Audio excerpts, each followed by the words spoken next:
there. Good morning, good afternoon, good evening. Hi. Oh wait, I just realized, is that thing broken? Let me just close it and open it real quick. Oi! Wait, why'd you break? Oi! Huh? Why is it broken? Chat box? Chat box Zoko? Oi! Am I getting scuffed first thing?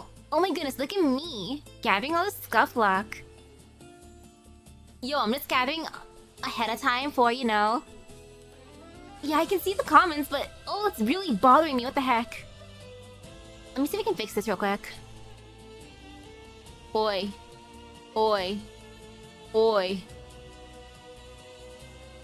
Paste. Okay. Load? Load, please.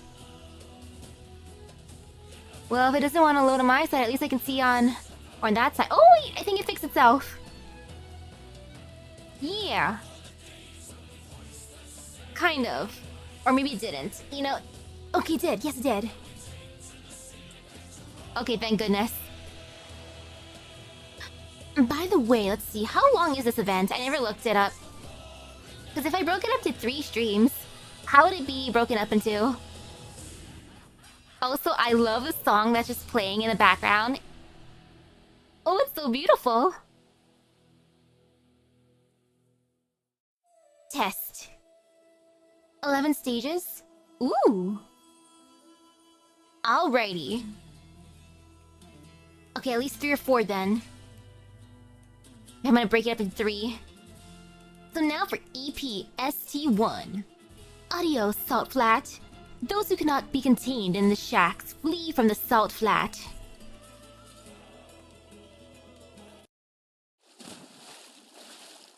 Okay, 8 battle and 3 interlude. Salt is sacred. It is within the tides within our tears. He strains his eyes in the dark waters, searching the lake bed for the faint glint of metal. He slowly paddles forward inch by inch, fingers outstretched in the silt. But all they find are strands of water weeds. The frigid waters flow past his skin and hair. Confusion sets in. He does not know how he will find that golden coin. Don't look with your eyes. Let the waters flow tell you where to go. A voice from ashore cuts through the water. He cannot see the person's face clearly, but that gentle, friendly tone sounds reassuring. And ooh, tonight's even more Kamen Rider Ryuki. Starting from episode 34. And so he closes his eyes, feeling the water rush past him, and painting an image of the lake bed in his mind's eye. There, a solid metal disc, embossed with a complex design, resting atop some wafting weeds. He strokes its face before grasping in his hand. He swims away, the stranger's face getting ever clearer as he gets closer to shore. Did you find the coin, my boy? He unfurls his fingers, the gold coin resting on his palm. The circle on its face is bisected by a straight line. Somehow, it resembles some distant horizon, one he has yet to reach. I know, right? Gotta get that SSR card. Or the gacha luck. Man, I wish I could get my own card. Urgh. What's it smell? Finny. Salty. Finny and salty. Oh my goodness, look at it!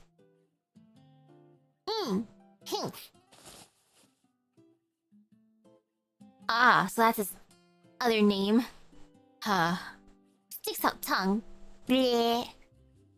I want to keep it. Oh my goodness. Okay. If by chance Arknights sells like this kind of merch at Expo, or heck, even the pop-up store in Los Angeles next month, I need it. Look at that strange creature. Don't lick my face, little guy, or I'll hit you. Forget it. I won't have to deal with you much longer. Hey, Cheval, your food. Eat up quick. Boss wants to see you. She won't be seeing me today. Isidro Isidro puts down the canvas hammock, hung up in the room, wrapping it around the hard bread and half-full canister of water on the tray. He then kicks open the chest by his side, revealing a tunnel below it. He had been digging away at it for a full week. The strange-looking animal crawls up and nips onto his pants. Isidro watches its saliva soak into the fabric and sighs. I'm definitely not coming back here. Can we keep it? It's just a baby.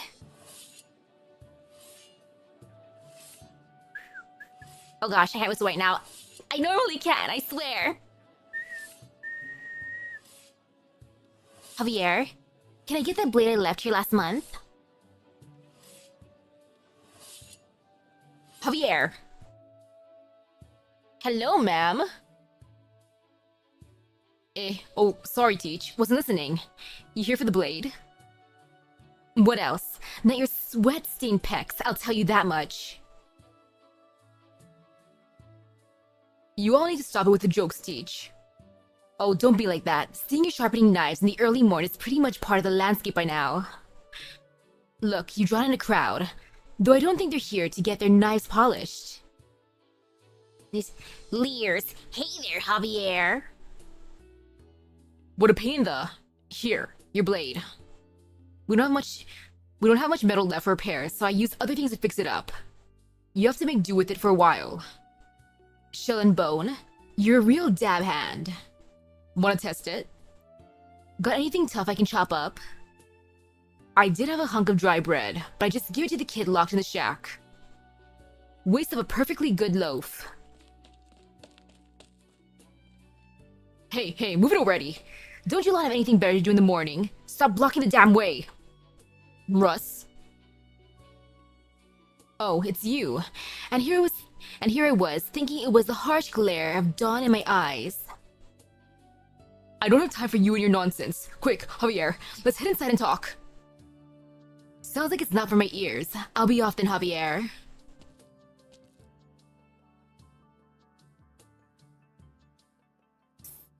Seems like the fun has ended.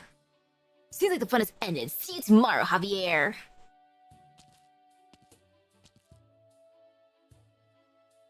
Humph. I love the piratey oceany theme.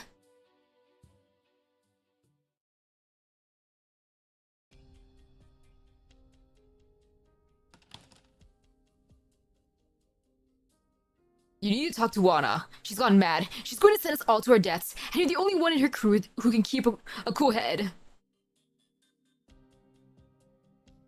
And how is that new?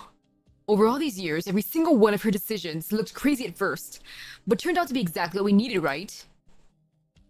Getting in touch with that caravan a decade ago was a huge gamble too, but here we are, making a good living selling antiques that we dig out of the salt flat.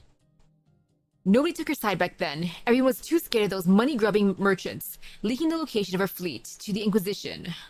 But Wana got them to see what the real value of the deal was, and made them an offer they couldn't refuse. This is different, Javier. Totally different. Doesn't matter, Russ. She's our boss, and I'd say she's earned our trust. She wants us to go back out to sea. You really going to back her on this? You really think this is the way forward? Because it's not. We're all just going to end up in a watery grave. Show a little faith. She's found the compass, and I cast it to fix it up. Everything's going to plan now. Even if you don't give a damn what happens outside your kitchen, you must have noticed the finchit you've been getting to cook with lately, yeah? Look, here are the bills for the wood she's been buying up, how to fix those rotten old ships, all to head back out to the sea of hers. You know how expensive wood is. How that coin could have made our lives much cozier. You wouldn't be slaving away every day, pickling saltfin livers for garum. I can say that much. Just go talk to her, before she's done too much damage. Been hearing some real nasty talk around town. Folks are getting restless. I like how Javier's the only one who's like, let her cook. I believe in her. Well, the others are like, she's crazy. She has cabin fever. Fine, I'll have a chat with her. But don't forget, Russ, without that Loca, Wana, our grandparents, our parents, us, None of us would have been able to live out here in the salt flat. Delicious.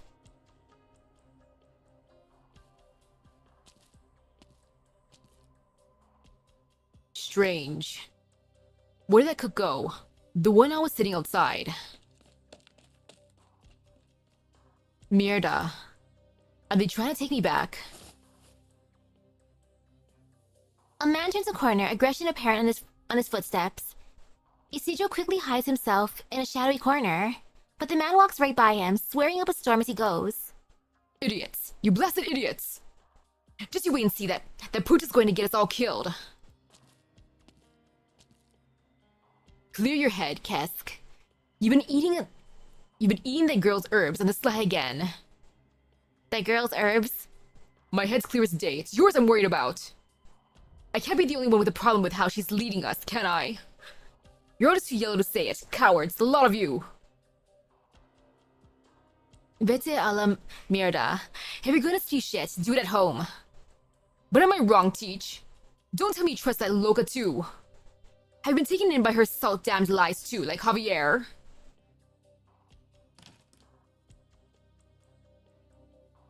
Kesk. Hey, cool it. He's just a little upset. Say that again. Say that again. You know I'm right, Javier. All those years of licking her boots, shouting aye aye, Captain, all her shit, and all her shit. We all know you're a loyal big beast. So put down the knife of yours and go crying to Mama like always. You... Javier grabs Kesk by the collar and lifts him up, slamming his back onto the wall. Javier's face is calm, but the fire in his eyes burns bright, nearly bright enough to sear holes into the target of his ire. Are they going to start a fight? If they do, I may as well make a break for it. Irk.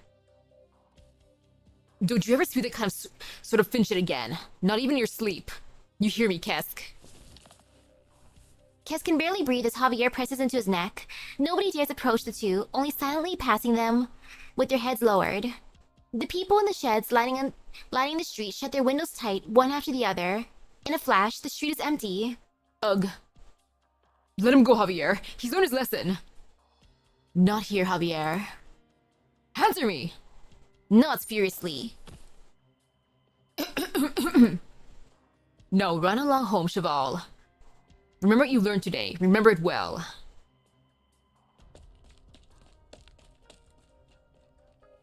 Huh. The hell was that, Javier? You've never been that reckless. Reckless? No, he was just making it clear to everyone where he stands. Russ, Relax. Just bring him a little something tonight. He'll accept your apology. Yeah, thanks, Teach. Javier watches the woman walk away as he stands in the middle of the street. A stray headscarf lies at his feet, having fallen off Kesk's head as he ran. Javier is so loyal. Javier picks it up, pats off the dust, and walks back to his shed, closing the door lightly behind him. Good. Everyone's gone. I was afraid I'd have to wait for them all to take an afternoon siesta. Shh. Why did I even try escaping at night last time? That's when these guys are most active.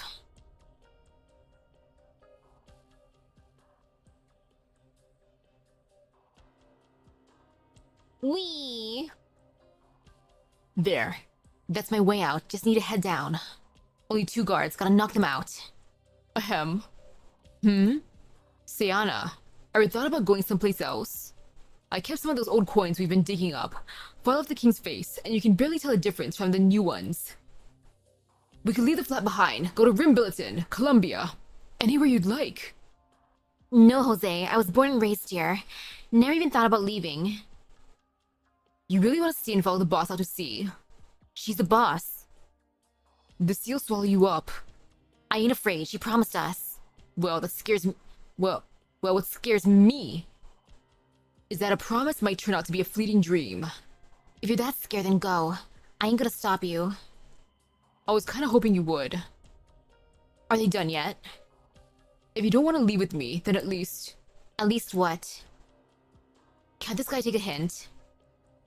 Could you, give me a... Stop mumbling and spit it out already. Stop mumbling and spit it out already. Unable to bear watching the man stumble over his words any longer, the woman knocks him flat before sandwiching his face between her hands, kissing him hard. Oh, dang. She's into this! What is this event? Isidro furrows his brows before looking away politely. Anna. Oh, just shut it. Schmooch. At least he didn't notice me. All these guards. Ah.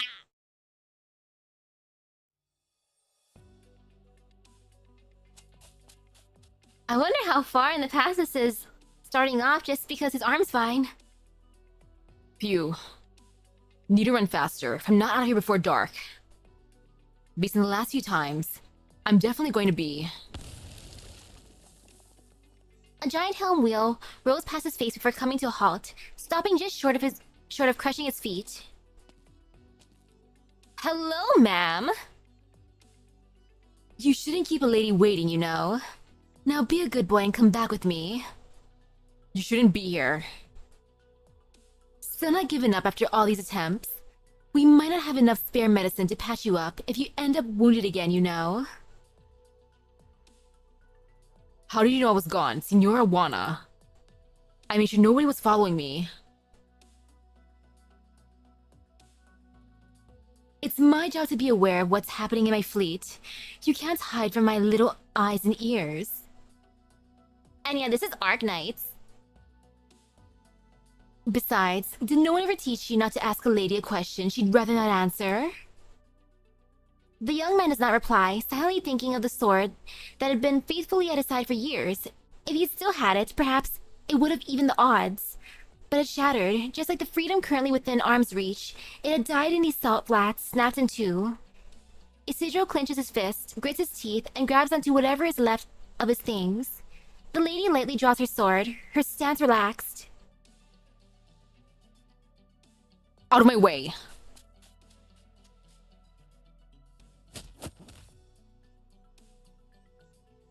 Bunk.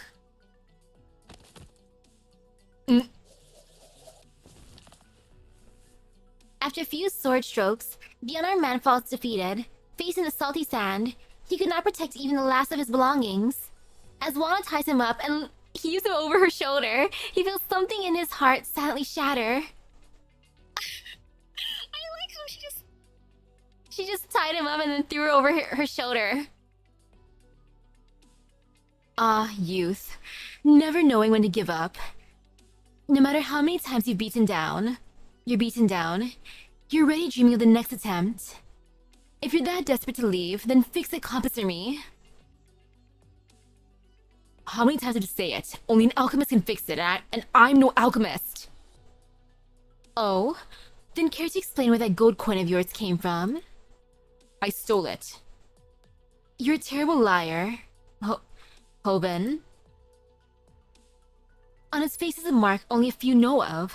The mark of the long-lost school of alchemy. The knowledge they passed down helped countless fleets find treasure in the seas. But after the profound silence, their disciples were imprisoned and their works destroyed. So tell me, why are you holding on to that coin, despite all that happened to them? I don't know anything about any of that. Oh, what a stubborn young man. How about we change the question then?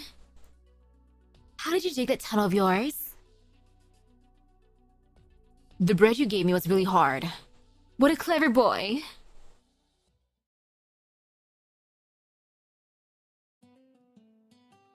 Well, at least she's into it. She looks cool. My oh my, I really must thank you. You worked so hard keeping watch over him. Why, if he hadn't informed me right away, he might have actually gotten away. Yes, I know. He's not the best behaved prisoner. But that's why we have you, isn't it? You really are cleverest, sharpest, witted, most amazing little... Nene. Ah! Oh, it's a baby. Spins excitedly. Don't get too excited now. There's so many difficult duties ahead of you, and you mustn't take them lightly. Quickly falls flat on the ground. I have faith in you, of course. Alright, off you go now. Don't let the boy learn who you are. This is amazing!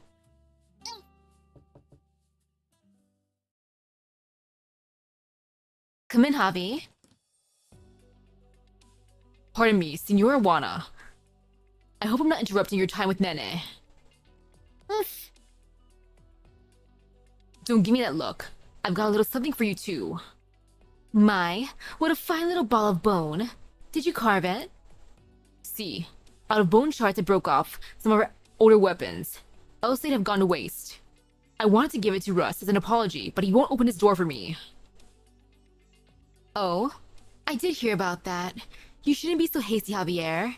Has our fleet's bosun, Russ has every right to question my plan to go out to sea. And you attacking one of his men right in front of him can be seen as a rather harsh warning. Considering your recent promotion to main chef, best keep a low profile. Some things are better left unsaid. I think he's the one who needed that advice. Just let him be, Javi. I don't play it any mind, so why should you? Because I know our boss isn't a madwoman playing around with other people's lives. Well, aren't you sweet? If we do get that compass fixed, can you really tell us how to avoid the sea monsters and find what we need? Of course. I would never lie to you, Javi.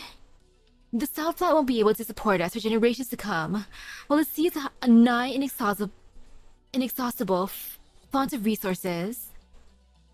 Now that we have both the compass and an alchemist to fix it, this is a chance for us to turn our lives around. We can't afford to miss it. But aside from you, none of us have ever seen the sea, or experienced that age of golden plenty. I've been living in the flat for as long as I can remember, but the old cook said that only a century ago. This was fertile soil. What if that bountiful sea of yours has already become just as barren as a flat after the profound silence? And this magic compass of yours can't guide us back to the past. The tides will wash away my footprints, and the wind will scrub away the foam from the waves. But the sea and the shore will stand forevermore. What? It's an old poem, Javi. Unlike the land, the sea is tenacious. Though it may be infested with strangely fleshed beasts, it is still abundant with precious lifelines, waiting for us to find them. It was once ours, and it can be ours once again. I want to believe you, I do. But these rumors... You have to prove yourself in front of everyone. Show them you're not just talking nonsense. I will. Oh right, I did as you asked and went by the shed. There really is a hole in there. I'll fill it up tonight. What should we do about the boy? He can't stay there anymore. Don't worry. I've already found a place for him. But where? If you mean my place, then no. Don't you worry your little head over it. You'll see on your way home. Oh no, where are they keeping Thorns?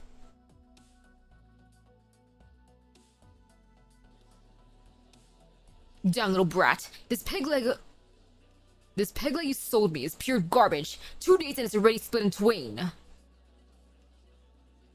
It's the event story. Conniving vendor. It just needs a bit of spit, polish, and glue, and it'll be as good as new. You sack of fin shit. How about I rip your leg off and use that instead? Hey, settle down now. I'll take the leg back. No need to get violent. I've got a knife. Don't come any closer. Javier, run on time. Help me catch the little wench. Out of my way, idiot. Shh, troublemaker. Bonk. Ow, that hurts. Give him back his money. Let me go. I'll tell Wani you've been bullying me. Use your head, Chica. This isn't somewhere you can run your mouth. We're not like those cowards in other towns. If you mess with us, we won't bother locking you up or putting you on a trial.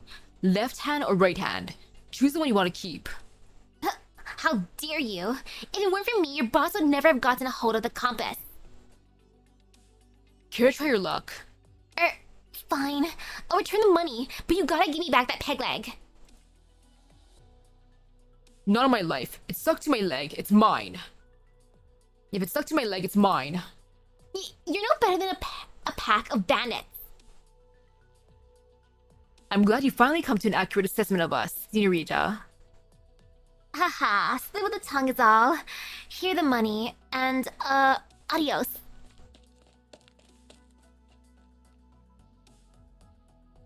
What was the boss thinking, letting a dastardly little girl like that aboard our crew? She's got her reasons. I heard the kid ran off again. Why not just break his legs and be done with it? And now she's gotten and strung him up here, ordering us not to touch a hair in his head. Seeing that grumpy face of his pisses me right off. You don't know how bad I want to give it a good punch. Do not punch my boy Thorns.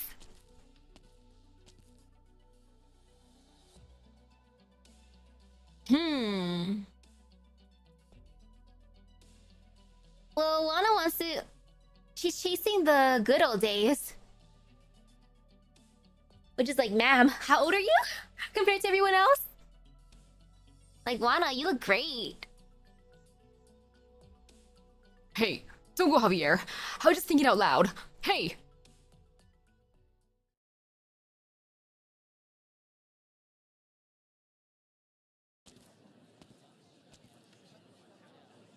You've been running around all day. Want some water? Cloudy's got your tongue.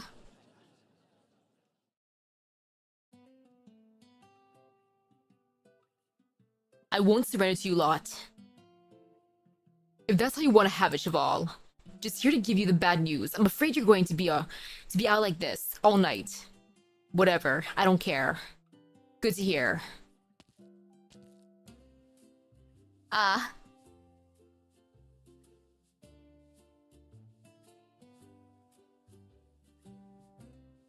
So nonchalant about being tied up. The dawnlight falls upon the coin, and a stray ray reflects onto Isidro's eyelid, causing him to blink. The light wanders, and the circular marking on the coin begins to ripple. He begins to feel discomfort and hands the coin to the man ashore, though the man is in no hurry to receive it. Instead, he grabs onto Isidro's legs and lifts him up by the feet. The boy struggles, and the man ashore begins to speak. If you have nowhere to go, my young friend, you can come with me. They call me Aulus. And you have my thanks for finding my coin. The rays of the setting sun seep through the cracks of the salt ship's frame, shining onto Isidro's eyelid. He blinks in discomfort. People walk by, and none can resist snickering at him as they pass. He feels a little dizzy. The faint laughter causes his cheeks to flush, though it might just be an effect of being hung upside down. Out here in the salt flat, simple tents and ramshackle shacks are put up one after the other. Enormous salt ships are berthed on either side of the road, like a herd of slumbering sea beasts. Upon their masts hangs great sacks for gathering rainwater, flapping in the wind as they await clouds to pass overhead. Upon the road, people walk shoulder to shoulder, laughing and squabbling until all of a sudden a quarrel breaks out, which soon escalates into a chaotic all-out brawl. And in the quieter corners, some are pulling their lovers in close for an intimate kiss. These guys really are a bunch of barbarians. Why did I even come to such a lousy place? Good question, Pasquala. How did I end up in this den of thieves? Not too sure myself. Poor Thorns. Hello, hello. Essential pirate skills. Oh no.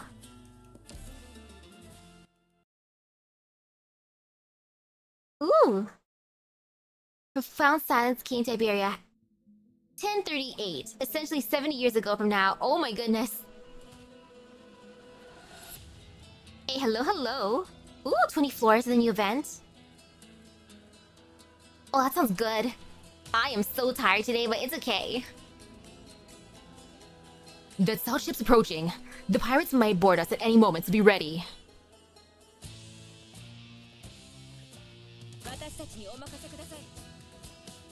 Someone jumped straight into the salt flat to get us. It's not easy to move through all that salt, even for a pirate born and raised here.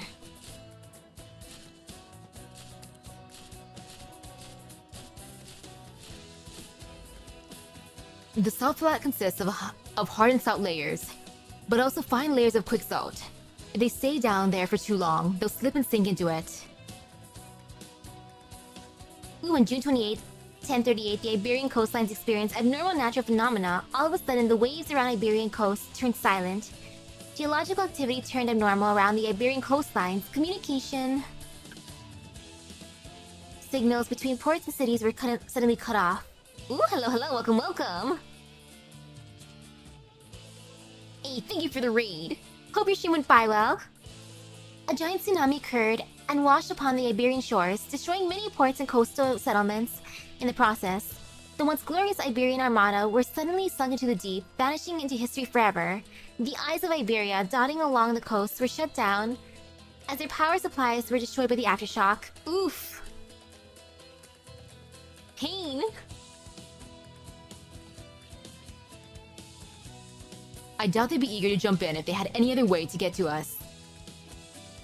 Oh yeah, the Nikkei current event ends tomorrow. Got cooked in IS-5. Ooh! Oh man, integrated strategies are pain.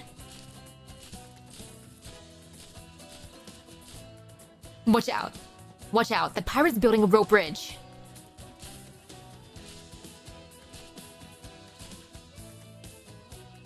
Sure enough, they rerouted to use the new bridge. I'll stop them. And I'll take out the pirate holding the bridge up.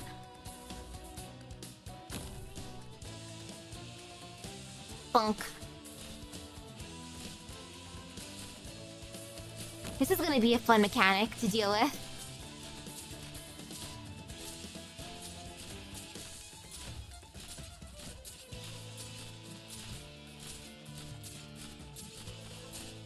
I'm prepared to suffer for Nikke. Be careful. A pirate has landed beyond our front lines. The ship's salt heap cannon can fire not only cannonballs, but also lightweight pirates as well. Salt heap cannons are not only sturdy, but hard to target as well. We lack the firepower to destroy it for now. Did someone say firepower? You know, healer's good. Healers are very good.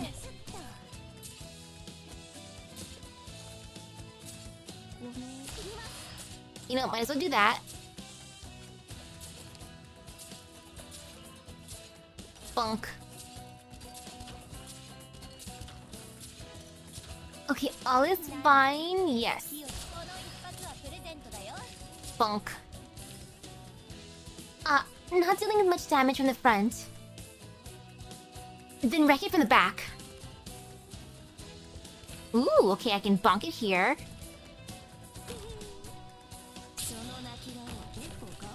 And why not?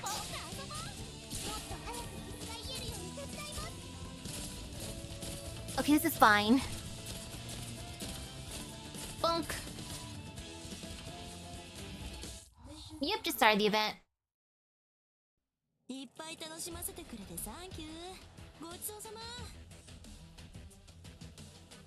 Okay, the tutorial's not bad. That's gonna be fun. Upside down on the pale sea. Oh, look at these! Saltfin garum. Both a daily drink of the pirates of the salt flat and a currency they accept, so long as the fleet lacks priceless treasures such as rum, they will never be replaced.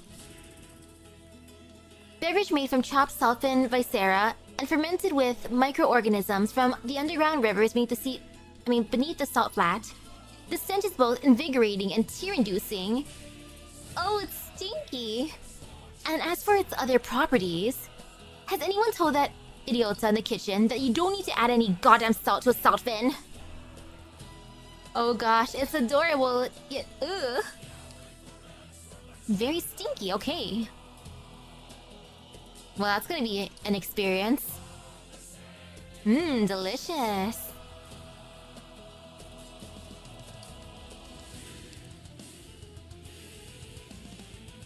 But the...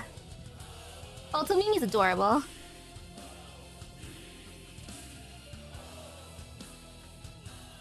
Nonsense.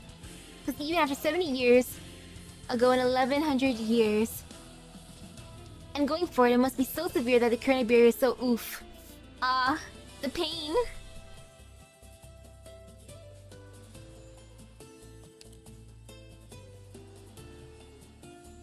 But yeah, so Mimi's adorable. Let me find mine real quick for you.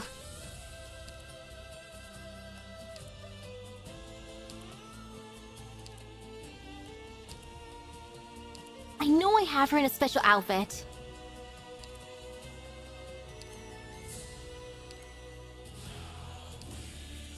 There. Like, look at how cute she is. Look at that outfit. I had to get it for, of course, because... Like, sure, she's adorable as is, but... Oh my goodness, here. Especially here. I do love Wizard though, I simped hard for her. She's my best girl after all. She's the one I probably simped the most for, and oh, year 1100 or 1100.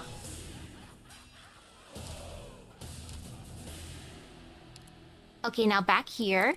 Actually, wait, let me just go out real quick. Go back in, and might as well play with new Thorns.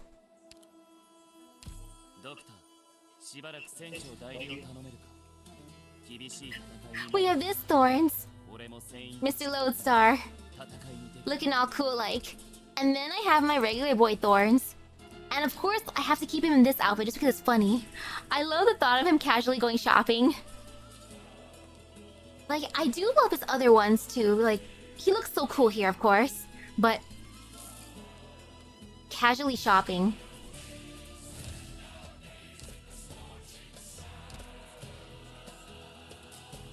If she's my best girl, why use Chen out? Because why not? I have both in the same team. Wizardel's been here the entire time. Because I do like Chen Alter too.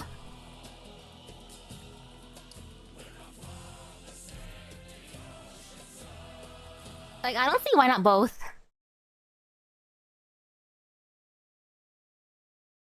Two weeks ago.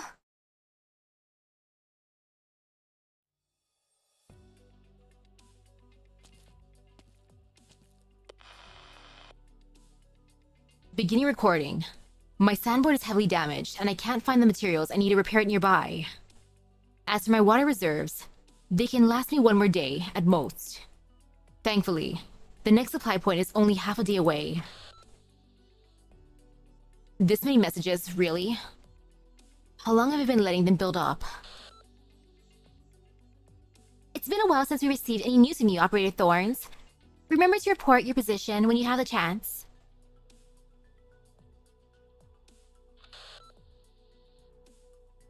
By my calculations, our mission routes will overlap a bit.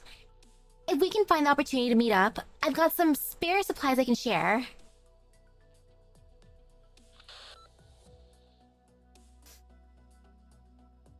The treasure she seeks is probably still out there, but I don't know if she's gonna be able to, you know, find it as easily as she probably thinks she can.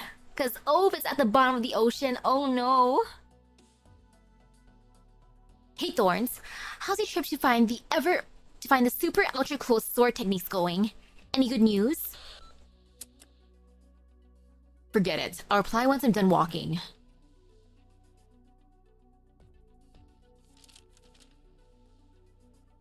This region between me and the supply route, all the map shows is a name. Mar Palido, the Pale Sea, huh? Hello, hello. Hopefully it's not a real sea.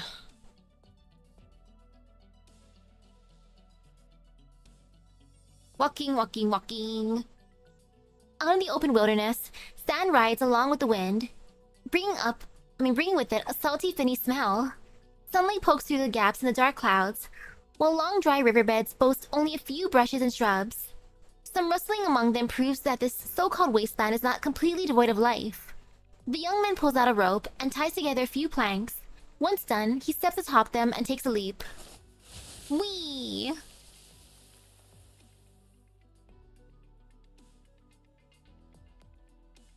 Ooh, bones. All of a sudden, the waste comes to an end. A great cliff has sundered the earth. As he looks down, Ichijo sees a pallid white sea. With all his strength, he climbs down the cliff. Once he touches down into the pale sea, he reaches down and sticks his hand into the bone-dry seawater. Salt crystals. There's no water here. There's only pale salt, studded with countless skeletons. The remains of whatever unlucky creatures were swallowed up by this place. But the only thing in his mind is that somewhere, in some nook or cranny he cannot see, there is something flowing, rushing. He stops sliding on his makeshift sandboard and reaches for the sword at his waist. That's odd. How can there be anything alive here?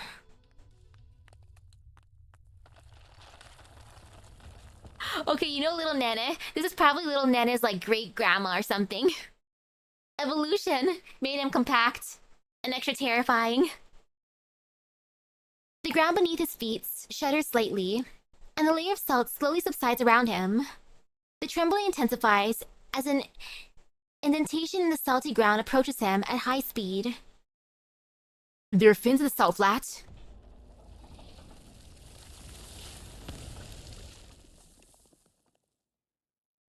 A gigantic beast breaches the salt, catching him off guard. Its stoic dorsal fin looms overhead, and its pointed, armored snout is shaped like a colossal lance. Well, it barrels into him, and he's thrown off his feet. His organs feel like they're being rearranged. Ugh! As he arcs through the air before he slams into the ground and blacks out. As his consciousness fades, he sees a giant fin beast dive back into the salt, leaving no trace in its wake. Good thing it wasn't hungry. Thorns, your luck! He's fine.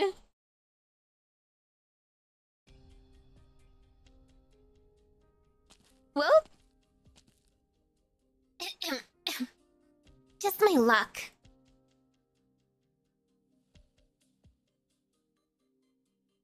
The damn Aguasel doesn't know when to give up. He even chased me all the way to this blasted land where nothing grows. Mierda. Ran too fast.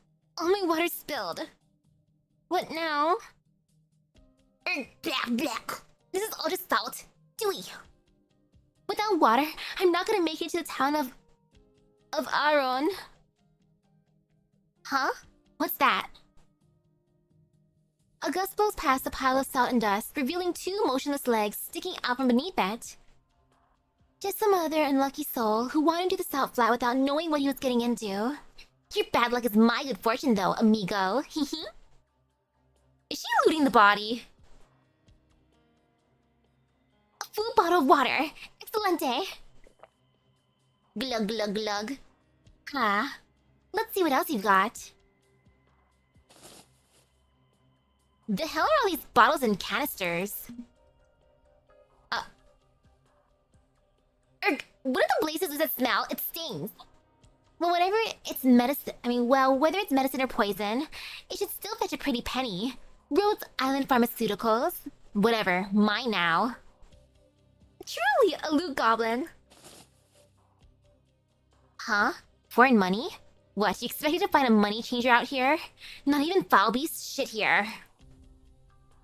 But I might have a use for it later. Mine now. This punk.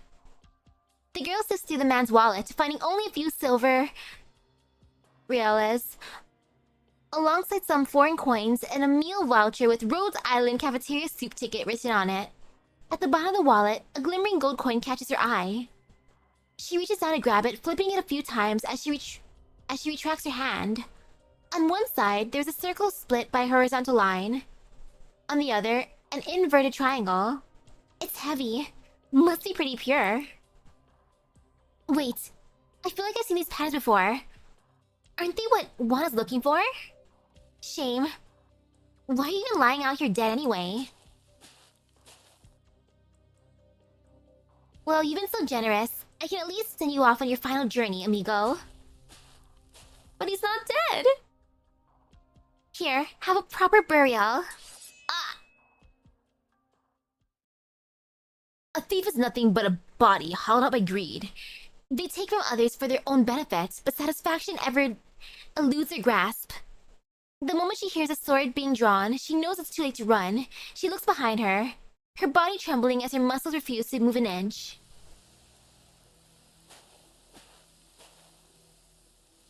A cleric of the Inquisition walks towards her, his hand cannon and rapier decorated with ghastly bleached bones, a deep contrast to the usual solemnity and grace of his colleagues. All in Iberia know the sheriff's name, but also know how close to madness his mind runs. None dare call him by it to his face. Behind his back, they only ever call him by his title. The Alguacil. The unreasonable, unfeeling, uncaring Alguacil.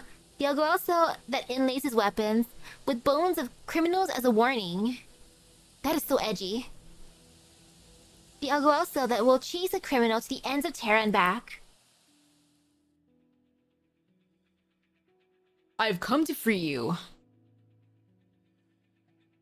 Wait a sec. This is all a big misunderstanding.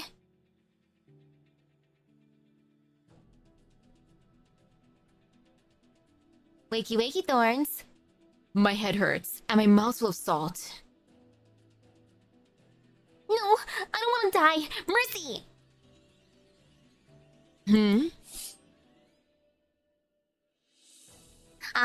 Save me! What's going on? Wakey wakey, Thorns.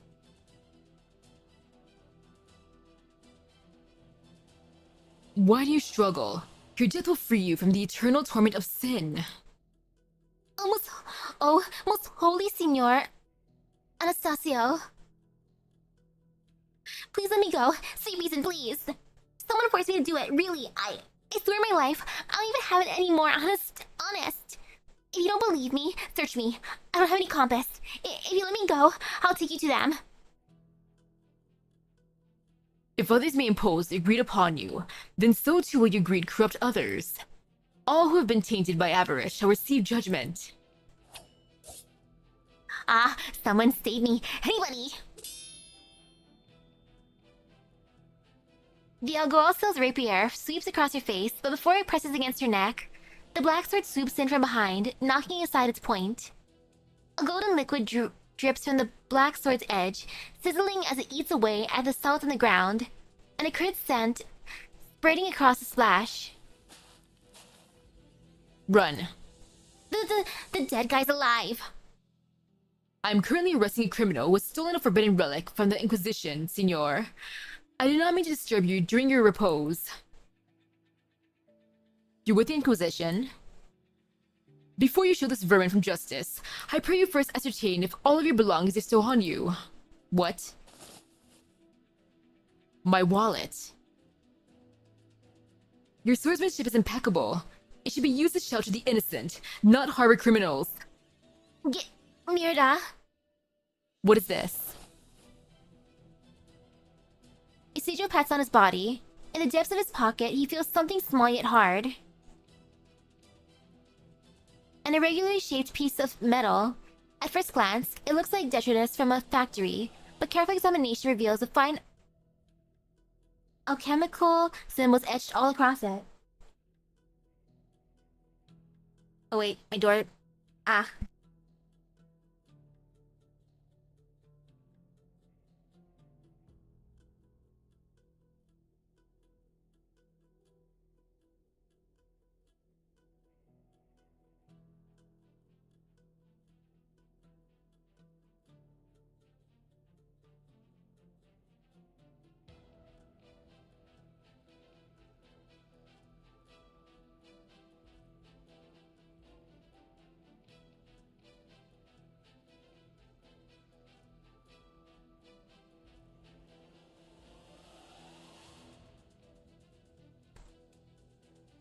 I was offered some KFC. An irregularly shaped piece of metal. At first glance, it looks like a detritus from a factory, but careful examination reveals the fine alchemical symbols etched all across it. The layers of rust on it appears to have once been some kind of liquid, but even so, it shows a gleaming luster under the sunlight.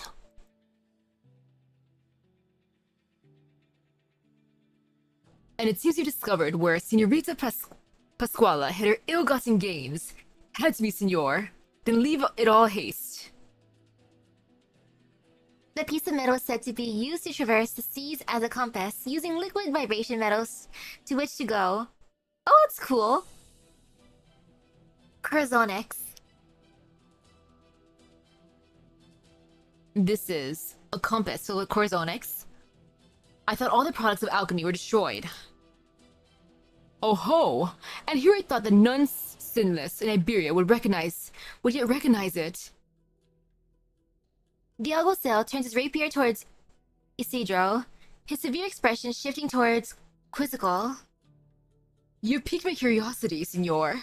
What relation have you with the wanted criminal, Aulus? Or rather, where was it you came into contact with him? I have so many questions for you, Ager. How is it you can recognize a simple product of alchemy with but a single glance? How is it that you know of a long-erased school of alchemy? It's none of your business, Alguacil. Oh, but it very much is, you see. Most of the disciplined students have died by my blade. Isidro considers saying something, but the alguacil's rapier is already pressing against his throat. Eee! So you're willing to submit to the law? The alguacil pulls back his sword as he shifts his center of gravity forward. The blade in his hand spins once before coming down in a brutal chop. Isidro's intuition as a swordsman tells him that this man is a lunatic. Not even the most unorthodox of fighters would wield a rapier in such a crude manner. Oh gosh, imagine fighting this guy like for reals. Eee! He's unpredictable. The cold gleam of the blade's edge flashes past his eyes. With an instinctual flick of his wrist, he blocks a savage blow. A rapier is not made for slicing. Isidro laughs inwardly. Brandishing it like that will only cause it to snap. But then comes the brittle screech of shattering metal, and he sees it as his own sword that is snapped in two. Half of his fractured sword is stuck point down into the salty soil. Blood drips down on his cheek. Lay down your arms. Run! The alguacil casually brushes aside the rock the girl threw at him. The second he does so, Isidro runs off to gain some distance. As he runs, he senses familiar vibrations coursing through the layer of salt underfoot. The pain in his jumbled organs crawls up, his nerves once more. The alguacil's footsteps approach him as the chase continues. Isidro's mind races. He grits his teeth, and without looking back, he sets his sights on a giant skeleton in the distance, poking out of the salt. Ha! None may leave before I have the truth of the matter. Do you always talk this much? Just a little faster. Ha! I wonder how Irene feels about this coworker. As he runs from the man hounding him, Isidro holds his broken sword high, doing his utmost to fend off the alguacil's attacks. He looks behind his pursuer and sees the layer of salt subside, a familiar furrow appearing on the ground once more. The alguacil stops. He too senses vibrations. An earthquake? Looks like this is your first time here too. Before the words have finished leaving his mouth, the colossal fin beast breaches the ground in front of him, sending his prey flying. As he flies through the air, the man's limbs splay out like a rag doll. After a moment of soaring, his graceful arc through the sky comes to an end as he meets the ground. A puff of salty dirt wafts through the air as the sound of his landing echoes through the dry air. Nice job, Fin Beast. He has not fallen in the most comfortable spot on the salt flat. A sharp bone spur has pierced his body. His blood trickles down the skeleton, staining the pale salt below red. Ah. Phew.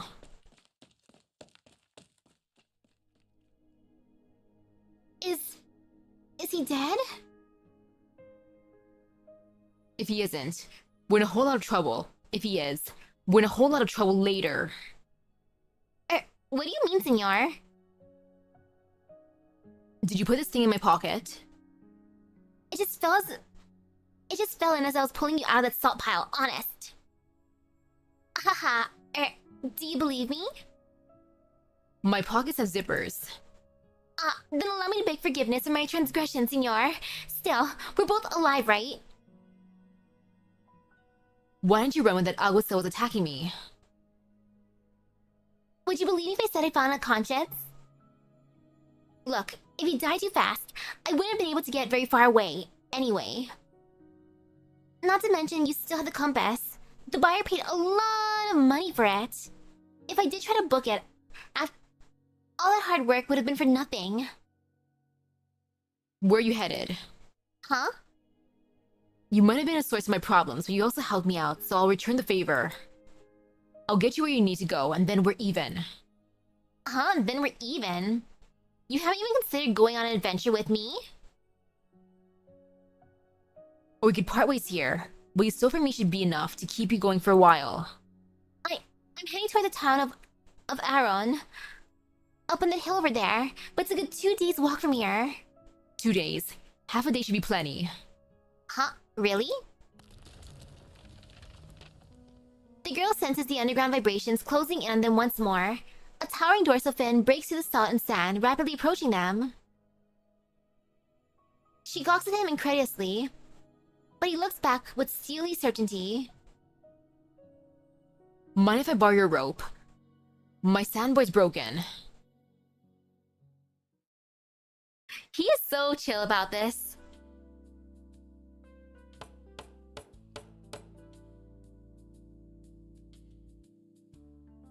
Stop hitting it so much, you'll crack the wood. I wanted to make it sturdier. It's sturdy enough already. You're the one who fixed it up in the first place. Unsatisfied with your own work? Senor Silver said that this is how I should do my work if I want to repent. What's the sin this time? The widow looks like she's about to give birth, but she won't let me look after her. Huh. She must still be haunted by my past sins that caused my wife's death. This is divine retribution. I think she just doesn't want to remarry.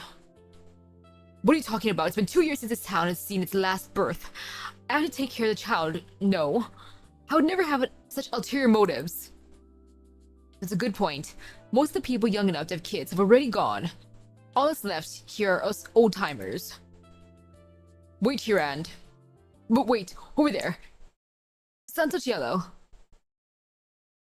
The sky's full of salt. Salt fins. Or is it a salt storm? Doesn't matter, just run. Ah!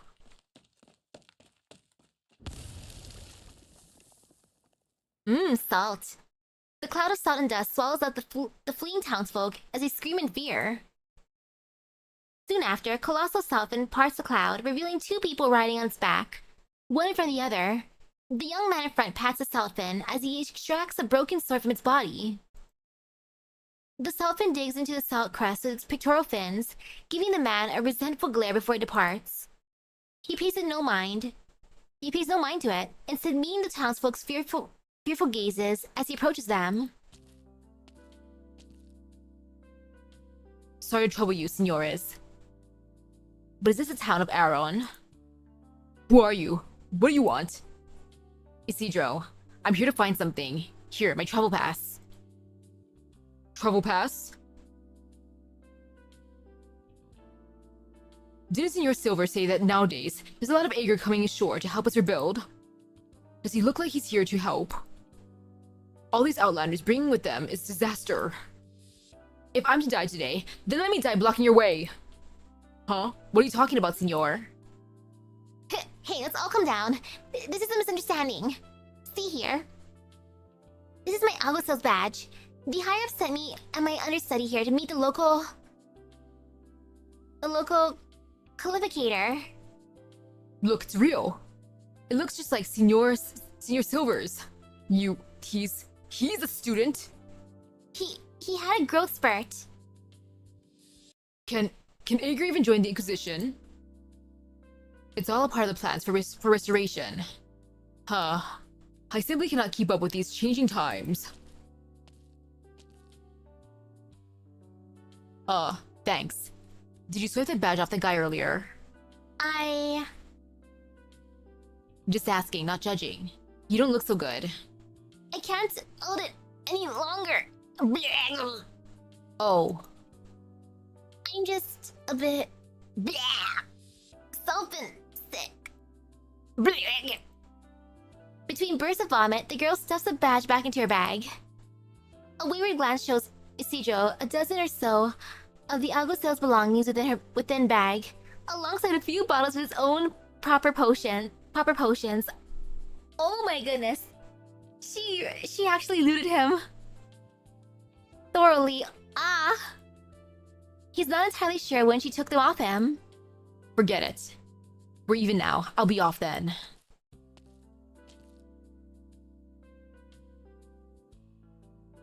What a loot goblin. You're asking the wrong guy. I haven't even got to the question yet. Go ask somewhere else. I haven't even. Ask someone else. At least let me ask. I heard there's a local sword technique created by pirates, one that can be used to fight the wind and waves. Does it sound familiar? Pirates! Santo Cielo. I want to be ruined once more.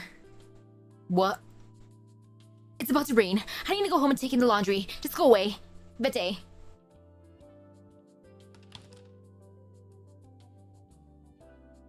Isn't this your house right here?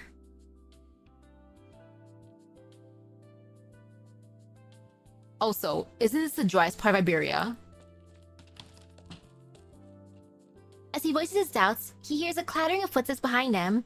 He turns to see the entire street devoid of people. Oh my goodness, they're just avoiding him like the plague. Sheesh! As he sweeps his eyes across the street, doors and windows slam shut one after the other, in a raucous cacophony. Is it actually going to rain?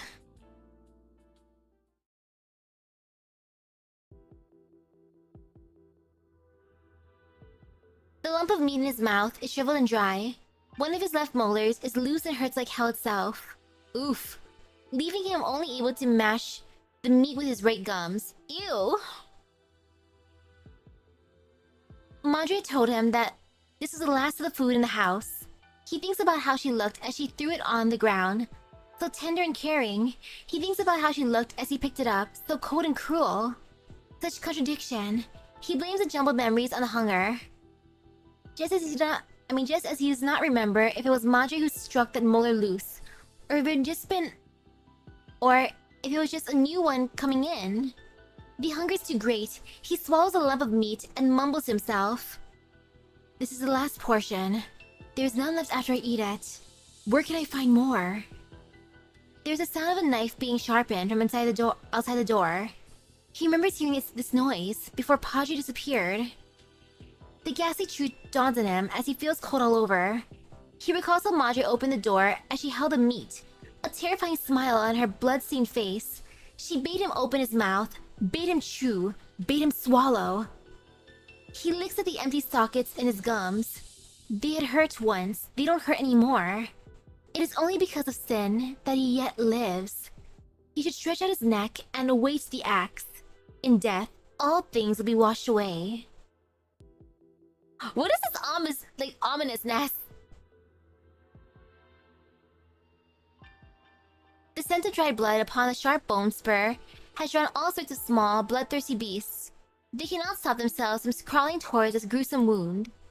First come insects bearing wings, landing upon his chin, crawling across his pale lips, then his cheek, before finally stopping atop his eyelids. Just as they are about to enjoy their meal, the man's eyelashes begin to twitch. He's alive!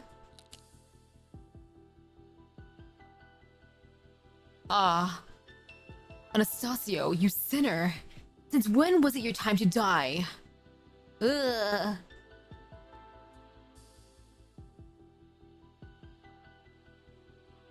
Those ensnared by greed, corrupted by that compass, they yet roam free, yet commit evil. You must find them, purge their avarice, end their suffering. This is your duty. The man slowly pulls himself off the skeleton, the bone barbs and hooks tearing at his flesh as he does. This event is brutal. But he does not tremble in pain, not even once. Anastasia walks deeper into the salt flat behind him. The beast hungrily pawed at his trail of blood. Well...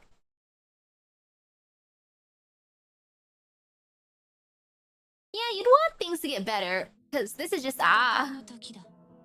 油断しないように気をつけろ。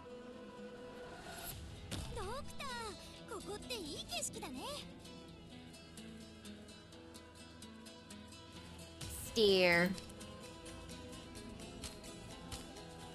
Okay, over here. 時間をかけるつもりはない。みんな、こっち来て。I want to test out this Thorns. You know what, right here. 海風が頬を膨らませたら行動開始だ。 Let's see how he does. 今は一人数値は合っているが何か違う。無駄だ。 Alrighty, so far so good. 本気で行くよ。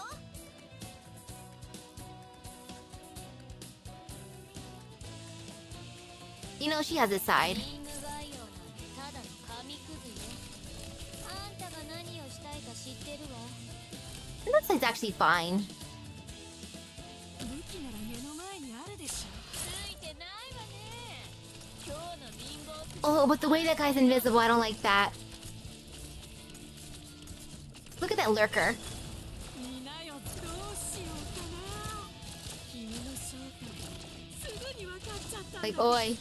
Oi. I see you. Oi.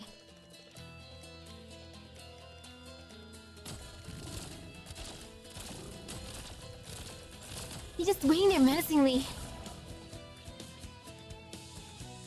私に本当に Come on. わあ、みんなこっち来て。私に出会ったのが運の尽きた。指定の位置に Oh, actually, that's not bad. 戦場。それは変わらないもの。 You can just hurry on through. 今は一人にして数値は合っている。無駄だ。 Look at the power of Thorns.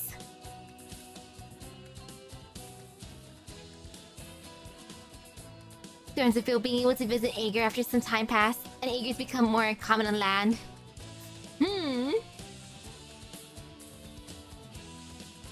And now look at that guy just still standing there menacingly. Is he not gonna do anything? Is he broken?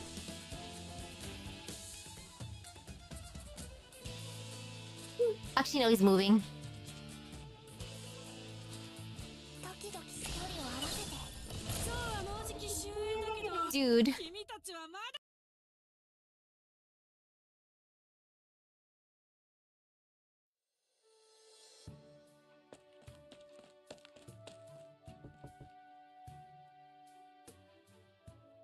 Pasquale, you made it! Here was thinking you were buried in the flat.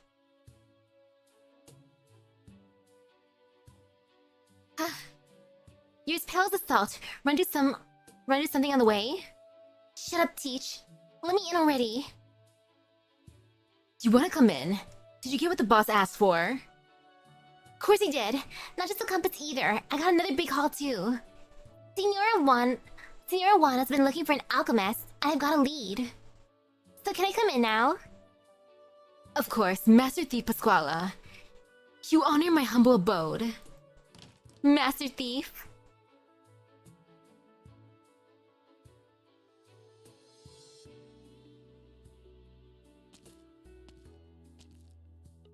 Anchors weigh.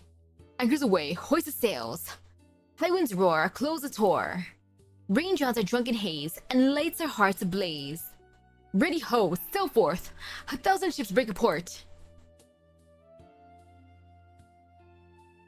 At dawnbreak, we charge ahead. Who are you? What are you doing in my house? This alley is your house, senor. The cardboard you got on your head is my bed, Hoven. Sorry, I saw it by the garbage bin. Didn't think anyone wanted it. Mind if I hide in the rain here? I'll go into stops. This town hasn't seen any drop in over 2 months. Even if it is going to rain, mind putting down my bed? Here, you can use my blanket. Thank you, senor.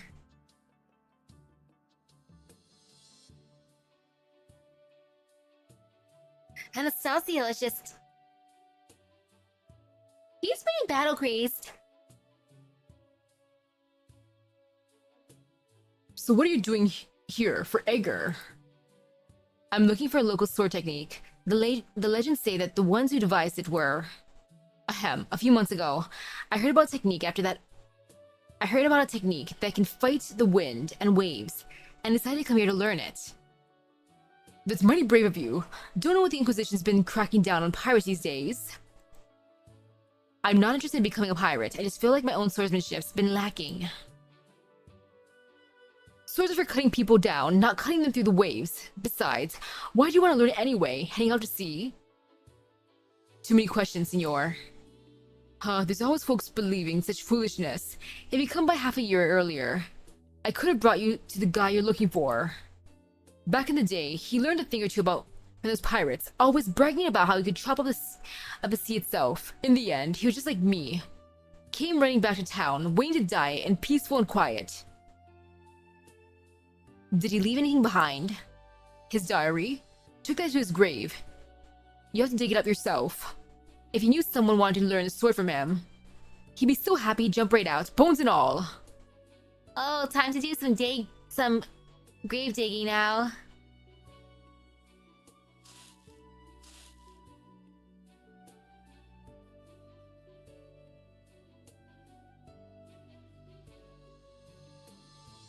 With a shovel by his side, Isidro cracks open the coffin.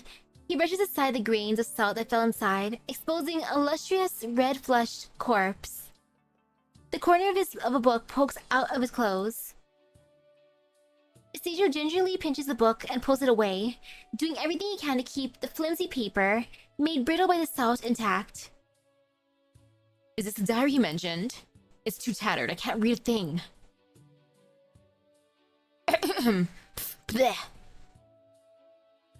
Did I just inhale bits of paper? Damn, it's salty. I should look elsewhere. Elsewhere?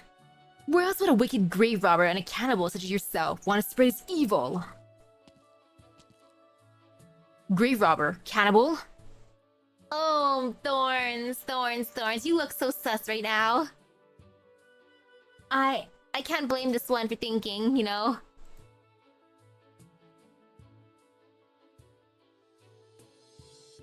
I've been watching you creep about the cemetery, molesting its graves. I've caught you red-handed. I can explain, senor. Senor, do you not know who I am? Do you happen to be a local celebrity? I'm a cleric of the Inquisition, in charge of inspecting the entry permits of all visitors at the town gates. So what if you know who I am? Then how did you get in here? So if you don't know who I am, then how did you get in here?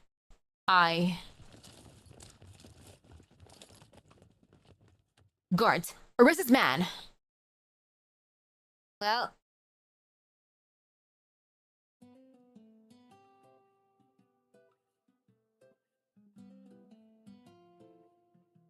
Are these petals crushed enough? Dr. Nora.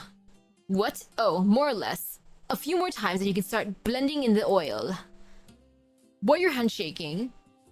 You must be mistaken. Taken? What was taken? I said you must be mistaken. About what? What are you on about? Still. That much shaking. Have you been drinking again? You're the town Qualificator, you shouldn't be drinking. Wine is sinful and brings only harm. You said so yourself. I may have had a few cups with the representative of the wine caravan as we talked business, but it was all for the sake of securing the town's future. How is the widow doing, Doctor?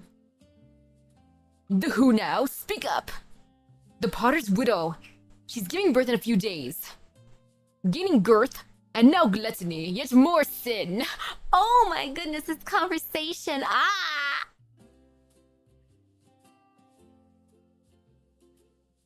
I said... The widow is giving birth.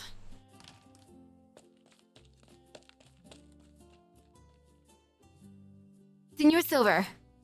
Ah, Dios mío, you scared me. Didn't I say to knock before you enter? I heard you shouting and assumed that you were in danger. I'm fine. Aside from that, I have something to report.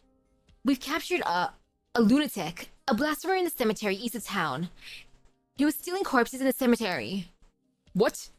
I thought that was enough food. We could avoid such a tragedy happening again. If I may, Senor Silver, a full belly is not enough. When you first brought the holy law to our own, you cleansed us of our sins. But now, not only have your prohibitions been lifted, we've not heard of your sermons for a very long time. Sin flourishes once more. It is inescapable. Is that what you think? Which is precisely why you cannot allow this vile blasphemer to spread his evil in town. I shall arrange a sentencing. What of old Paulo? He was seen talking to the blasphemer for quite a while at that. No need. Paulo may have associated with the pirates in his youth, but he wouldn't have the nerve to break the law. But... I said there's no need. Sir, I believe we should at least keep an eye on him. We can discuss that later.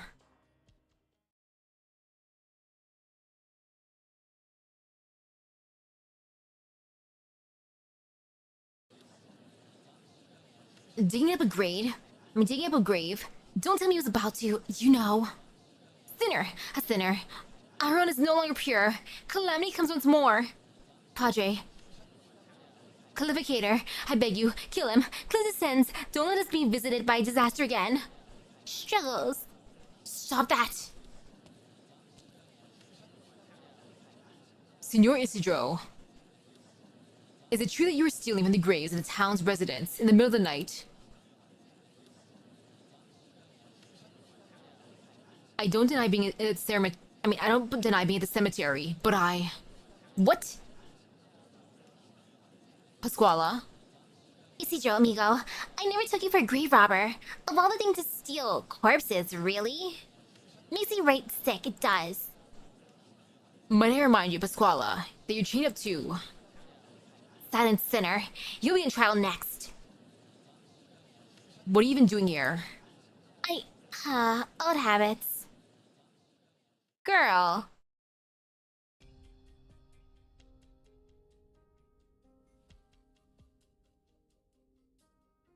She's about to be executed. Don't blame me, the girl ran afoul of her bad habits. Barely at the door and she was already off to pick the pocket of the best dressed man in town. Oh my goodness. He has such bad luck. Yeeted by a giant southland, looted by a loot goblin, assaulted by a lunatic, framed as a sinner of the grave robber and cannibal. And yeah, hostage of the pirates of Juana's crew. Oh my goodness. Who happened to be Qualificator Silver. With her skills, not even the Qualificator would have noticed her. He didn't, but she was caught in the act by one of his priests giving a report. And what about that alchemist you mentioned? We know where he is. That's good. He's about to be hanged right alongside her. So how many of those priests do they have at the execution? 12. With your crew, we should be able to handle them. Let's go. Only 12.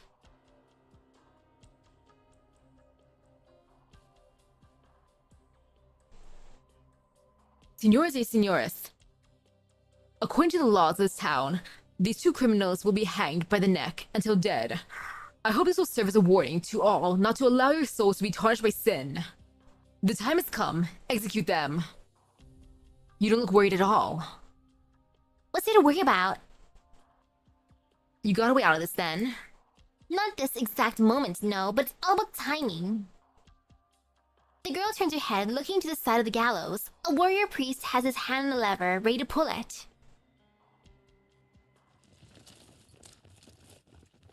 Oh, at least he was gonna be so confused. Waved his hand.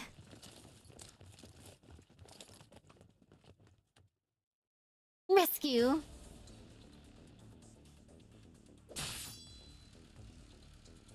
Ugh, my hand! Bandits, bandits! Oh my goodness, what is this? Oh, what sin shall what sins have I committed to deserve such a punishment? How should I atone? Oh my goodness, this one. Hello, hello. Oh, what sin have I submitted to deserve such a punishment? How should I atone? Repel them. Protect the civilians. Cover Clarificator Silver's retreat. Forget me. Evacuate the citizens. Charge. You lazy sons of sulfins, charge. Don't let those poor bastards bite the dust. Yarg. Those bandits are here to rescue their friends. Get information, stop them. Die. Oh. Do you dare plunder this town so brazenly? Hello, hello?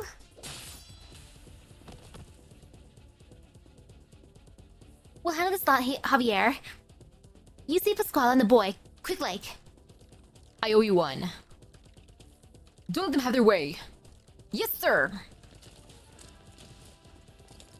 Keep it quick. There's no time to waste. Anyone get in our way, cut them down. Aye. Grr. Cut them loose, quick. On it. Hey, took you guys long enough. Quick, get me out of these shackles. It's starting to chafe like you wouldn't believe. Yeah, my wrists. You call this a rescue? Humph. Like I told the boss long ago, you're nothing but trouble. And yet here you are, saving me from the gallows. You too, Cheval. Get moving. Can I borrow a sword? Here, catch. Don't even think about running, boy. You expect me to lay down and die, senor? Nice moves. Muchas gracias. Hey, it's really the time to get all buddy-buddy. How are we getting out of here? Shut your mouth and follow Teach. She knows an alley heading out of town. Yeah, Silver over Anastasio any day. An alley? I guess that'll do. Follow me.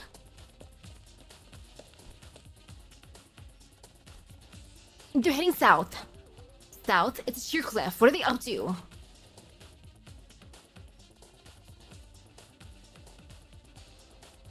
Ooh, great escape. Huff, huff. You're nuts. What alley? That's a cliff. There's an alley if you jump down. Please tell me she's joking, Javier. Run faster. You'll need the speed to make the jump. Huh?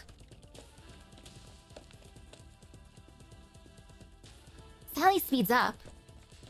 Ooh, game is ready for tonight. Oh, nice. Don't tell me you're going along with this plan. Any better ideas? I think you got brain problems, amigo. It's just ahead. 3, 2, 1. Jump! With a decisive leap, the bandit jumps out of the cliff, knocking loose some rocks that fell alongside her. After a long silence, a distant muffled thump can be heard coming from the bottom. Pasquale watches the bandit and boulder alike disappear off the cliff's edge and gulps in fear. Irk! It's a dead end up ahead. There's nowhere to run. Get them. Jump already. They're about to catch up.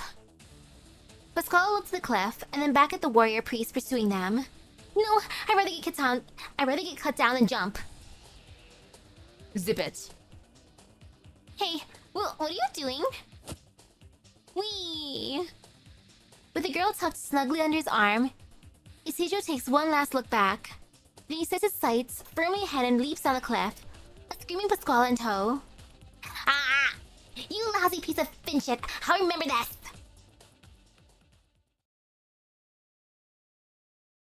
Girl!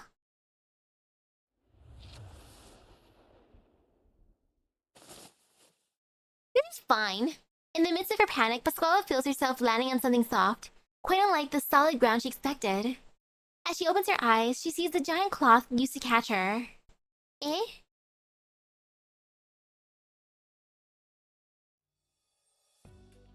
Yay, rescue. We're safe now. They caught us with their sails. Oh, there was a boat at the bottom of the cliff. She looks around. Enormous bones prop up the ship's wooden hull, while layer upon layer of canvas and thin leather, sails throng the masts, scattering the sun's light. The fiery wind powers a complex of legs. At the bottom of the hull, through a complicated transmission system, the legs sending the ship scuttling over the salty soil with their powerful strokes. Still calling yourself a master thief after that courageous display, Pasquale? Ha! A good thief acts with a thorough planning and caution, not reckless daring do. And oh, I gotta check something real quick. Eee! Wait. Ah. Oh, I forgot to check in for something. Eee! Eee! Wait, no, I got this. I think? Did I get this?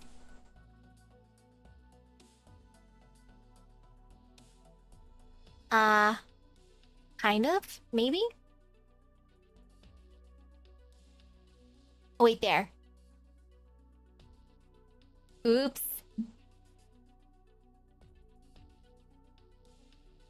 No! I checked in a little bit too late. Oh, gosh darn it. Shoot. I was hoping to get a better position for this thing, but oh well.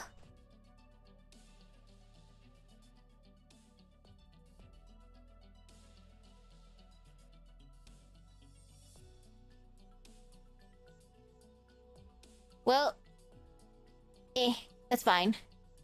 Consequences of my actions. Ha! A good thief acts with thorough planning and caution, not reckless daring do. Stop gabbing with her and get changed, Cheech. The helmsman's injured and I need you to take over.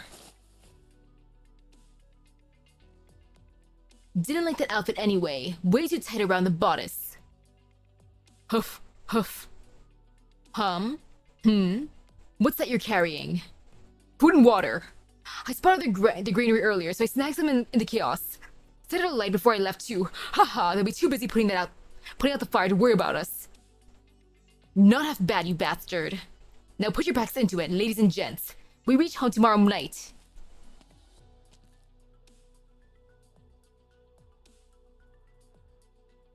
What are you looking at, Cheval? You fall over the railing like that. First time in Mar Polido. The ship is unusual. It's almost certainly entirely wooden and bone. Must be a lot lighter than the average land ship. Of course, our salt ships are the only thing that can cross the flat. Have you tried with those heavy iron beasts? They just get stuck in the salt. Fascinating. You don't look the least bit scared. Didn't you hear what the townsfolk called us? Bandits. You've got guts, saying it straight out to my face. I mean, you saved me from the gallows, didn't you? Still, why run with us? The town is so brand new as one of us now. Do you know of a sword technique that will let you cut through the sea's wind and waves? A sword technique? You having a laugh? So none of you know? Never heard of it. Where's your ship stopping? You want off? No can do, I'm afraid. You're heading back with us. Sorry, but that's not in my plans. Not my problem, Cheval. Don't say that. I'd rather not have to draw my sword against the ones who saved me. I get that you're a dad with a blade, but... Grr.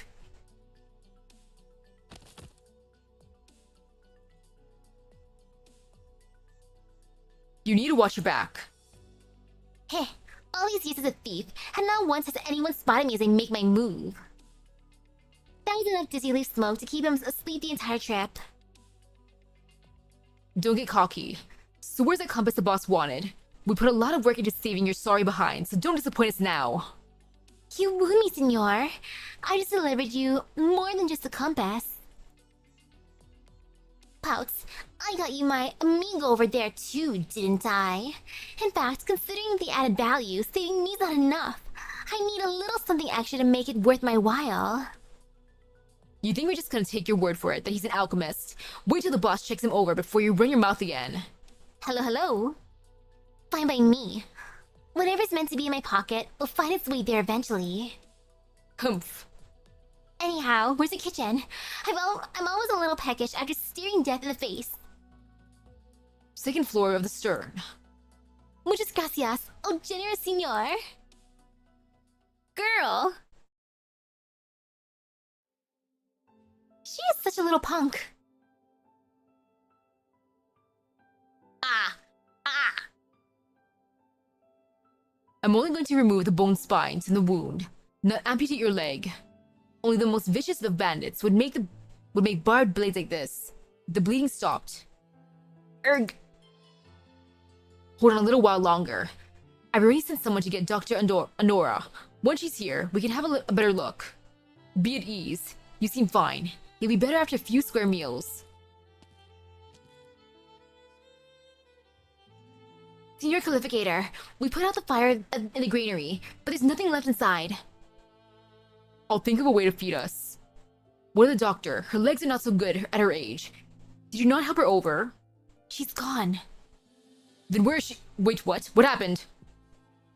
She was knocked over by the bandits and hit the back of her head. She is no longer with us. Oh, that is sad. Poor doctor. I see. Senor Silver, are you... Did it hurt? Sorry. Bear with it. Silver's like, I just wanted to feed everyone and learn how to make medical stuff so I can treat wounds, but look what happened. Dang.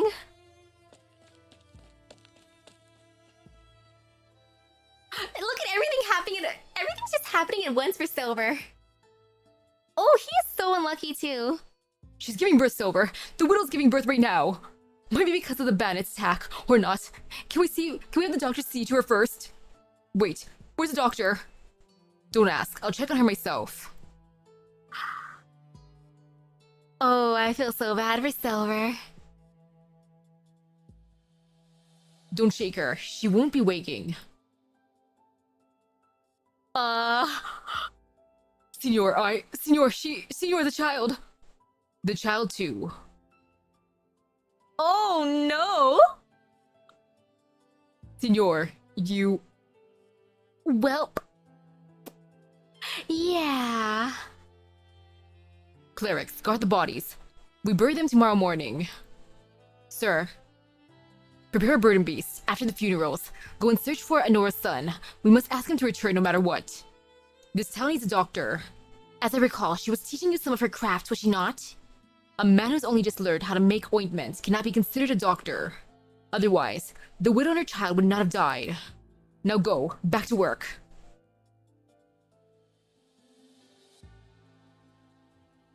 This is the event of bad luck. Through the tightly closed shutters of their windows, the people of Aron can see a faint pink light floating through the fog-choked streets. Silver does not know when it became dark. It feels as if it was morning only minutes ago, when he was tidying up his robes for the execution. But now, those robes are stained with blood. Not the blood of thieves or blasphemers, but of the townspeople. Out of nowhere, he sees another faint pink light across the street. A gaunt, lanky man with a bloody hole in his abdomen, of course. Large enough for him to see right through it. The man calmly walks towards him as if nothing was wrong. Do you need assistance, Senor? You look gravely wounded. I am fine, Senor Qualificator. You, on the other hand, look the most pale indeed. I am an Algosil, newly transferred. Might you require my assistance?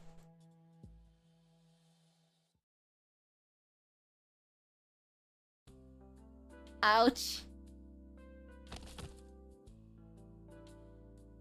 I must say, I didn't expect you to sleep so well hanging upside down, Hoven. This sort of thing happens to me a lot. You get used to it. Your old shed's as good as new. Remember to thank Javier. It took him all night to fill in that tunnel of yours. You could have saved the effort if you just let me go. You're the one giving himself nothing but trouble by refusing to fix my compass. Do that and you're free. I told you, I don't know a thing about alchemy. That's not going to change no matter how many times you ask. Send him back to his shed and skip the bread for his meals.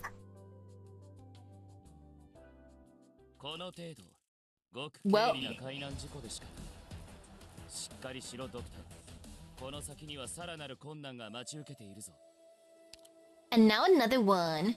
Treatment by limb amputation. Oh no. I mean, oh yes.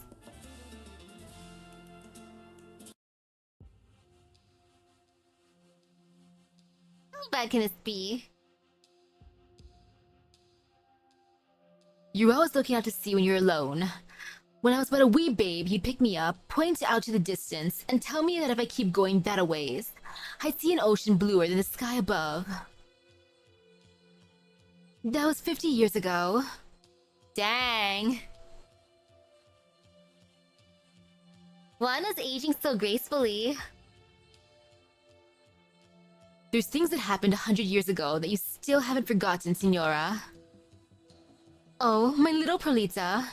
If you had captained a ship across the churning waves like I once had, seen lightning crash into lightning between the clouds, heard the unending peals of thunder, you'd never forgotten a moment of it in your entire life either. I'm mighty curious though. What's the sea of the old folks keep going on about really like? I've lived in this flat my whole life, so I don't get it at all, no matter how much I rack my brains. Before my old man died, he'd talk it day in and day out about going out to sea, about how he followed you and Captain Cruz, and filling your holds with treasure. So full, your ships would be below in the water. Your father was the nimblest topman I've ever seen. He climbed masts like he was going for a stroll in a garden. Shame there's not many sailors left who'd actually seen the sea for themselves. And that's my biggest worry, Senora. Even with the compass leading the way, we lack seasoned sailors. When it comes to the sea, Perlita, we're all reckless, ignorant children. Nowadays, it's starting to feel like even heading out to the flats more trouble than it's worth. A little Falby's told me that a particularly outstanding fellow had come to Aron, and in the process cut off nearly all of our trade routes. Have they finally decided to take us seriously? He managed to sniff out all the sites we used to contact the caravans like some kind of beck beast. A few decades ago, the useless bastards in town couldn't even spot our footprints. Stealing the compass from under the noses of a massive garrison. To the Inquisition, it might as well have been both humiliation and provocation. They'll do whatever they can to find us. It won't be easy. We're running out of time, and the boy won't budge. What do we do, Senora? What if he's just telling the truth, that he's not an alchemist? I'm absolutely certain he is one, Perlita. The coin on him is the symbols for salt and water. On its faces, a set of symbols particular to the school of alchemy. And that particular combination means, look to the sea for life. I'm familiar with the coin's former owner, Alus. He was the most talented of the alchemists. Moreover, the boy has the same style of swordplay as him. Even their speech has similarities as well. Even if they knew each other, that doesn't mean he taught him anything. The coin could have been a gift. No, if Alus gave that to someone, it could only mean he had unusually high expectations for him. According to the traditions, the coin can only be passed down from teacher to student. So why won't he admit it then? That puzzles me as well. I've already made it perfectly clear that he has nothing to fear if he cooperates.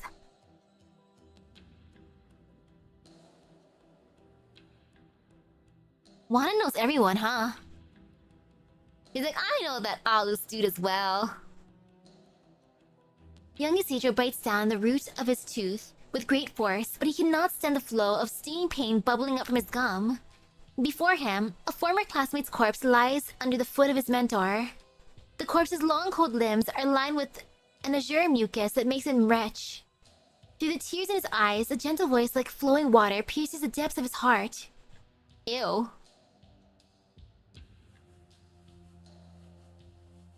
Why do you wipe away your tears, Isidro? You killed him. The scene in the latter one, to mix them together is nothing more than erasing the barriers between them. He decided, of his own free will, to embrace the salt and water flowing within his own body, to share all of his existence with us. Be not afraid, be not hateful, derisive, loathing. Shut not the windows, bar not the doors, close not your heart. No longer shall there be polluted blood or shameful pain. There will come a day when where all will give their all to each other. Suddenly, the corpse on the floor jerks like a fin out of water, letting out a gurgle of what sounds like grief before falling flat once more. Ew. Isidro watches the corpse's eyelids slowly lift, revealing the eyes of some unfamiliar creature. Its lips open wide, and a voice, human yet inhuman, warbles out. You are the same as me. No! I will never be like you. I won't. Huh. Flops about.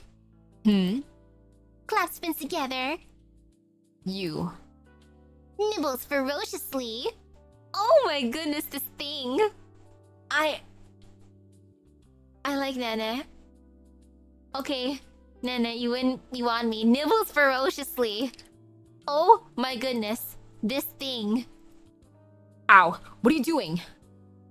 Nene twists around his leg, trying to use its rotund body to cover his foot. A variety of sounds leak into the shed from his surroundings. Some weeping, some arguing, but mostly cursing. Isidro hopes that they aren't cursing at him. Wait, he freezes in place as he gears in his subconscious mind begins to turn. As the gears in his subconscious mind begin to turn. He sticks out his hand, no guard outside the door. How unusual.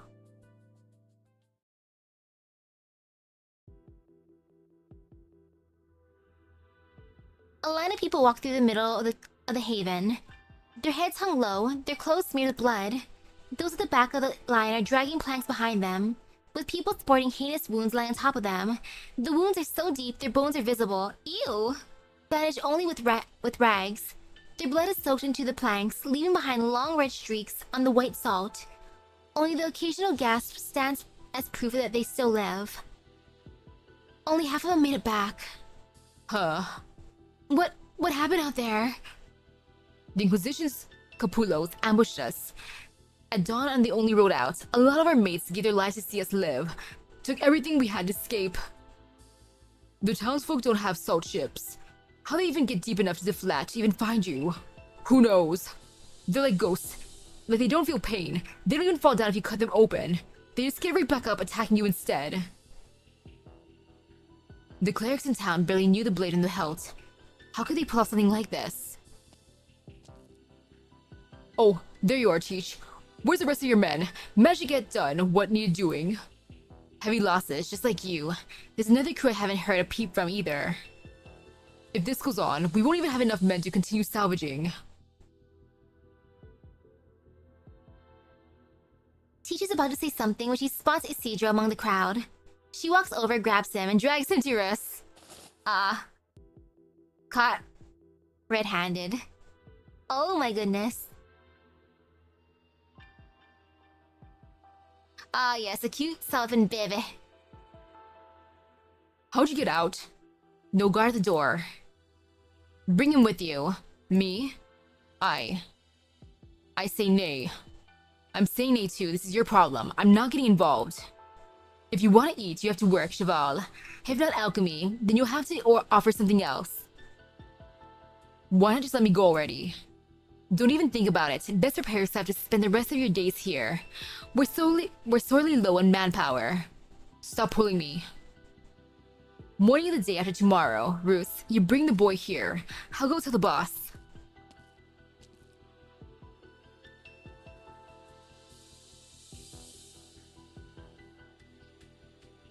Well, for the ones here, Teach and Javier, like, they are the most loyal. The others are just questioning Juana's decisions, though. What is even going on right now? Like, they believe in her dream. They're like, I want to see the ocean. I want to see the sea. I want to see the treasure. Please. You want to come along too? Not furiously. No. Not spin indignantly.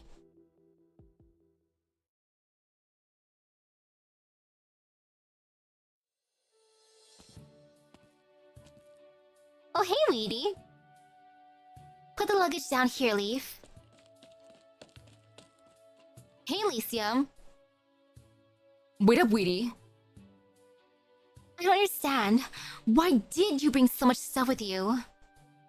I haven't seen Thorns in a while, right? As his best friend, it's only natural I have a few things to give him. You could have let Leaf carry them. Why bother when this barely has any?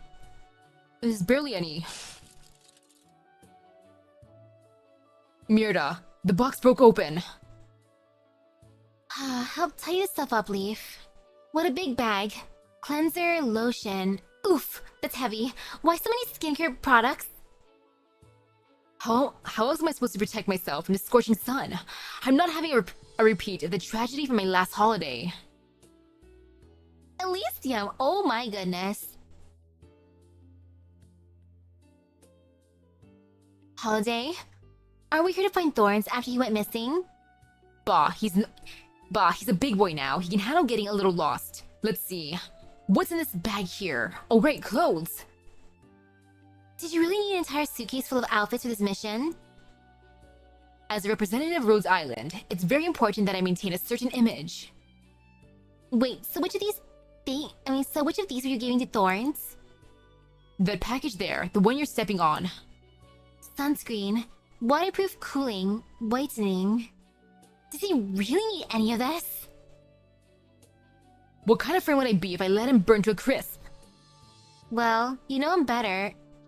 So if you say so. Hey, careful with those. What are you throwing? Someone's coming. We shouldn't block the street.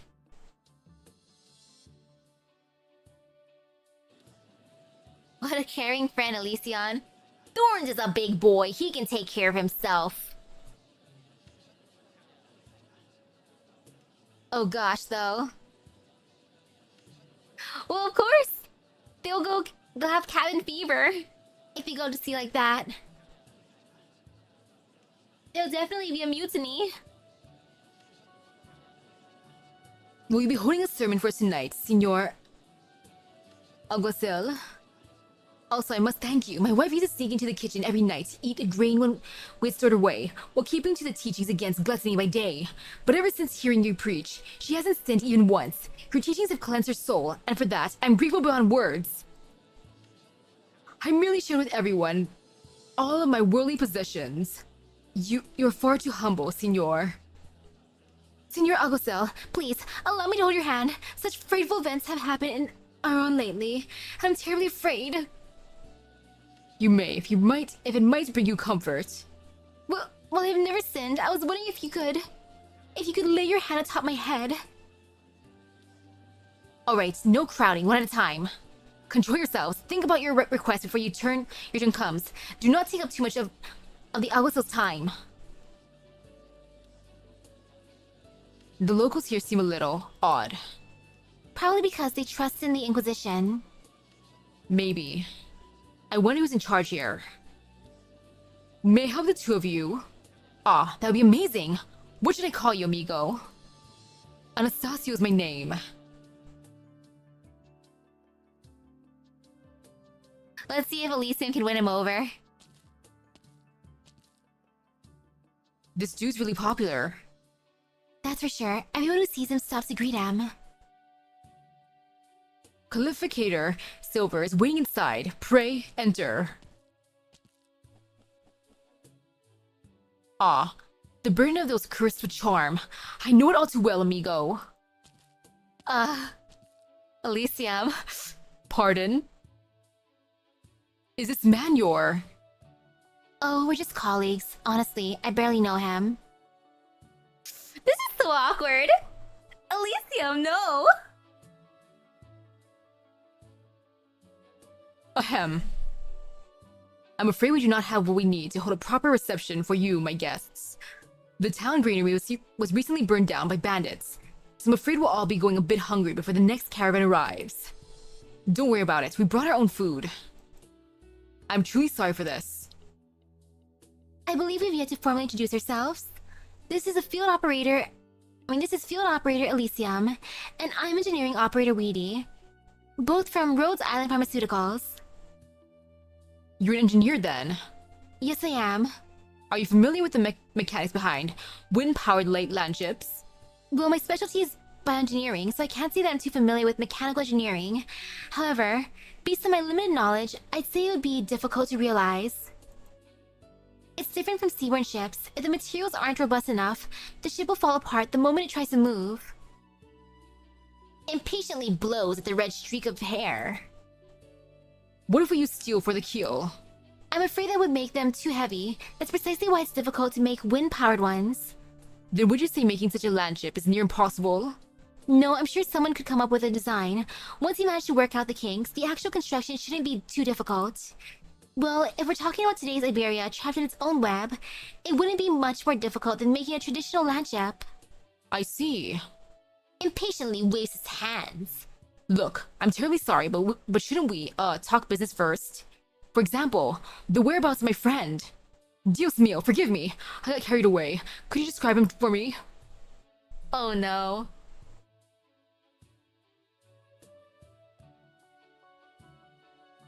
That's crazy. There's no way. There's no way he'd do something like that. Calm down, Signor Elysium. I'm simply seeing the facts. What you're saying is that a Rhodes Island operator colluded with bandits from the Salt Flat, both in stealing the corpses of the townspeople and arranging a rescue from his execution. He never mentioned Rhodes Island during the interrogation, but the crimes are real. Ahem. There must be some sort of misunderstanding here. I regret to inform you that all the information we have points towards him being this criminal. It was all a misunderstanding, though.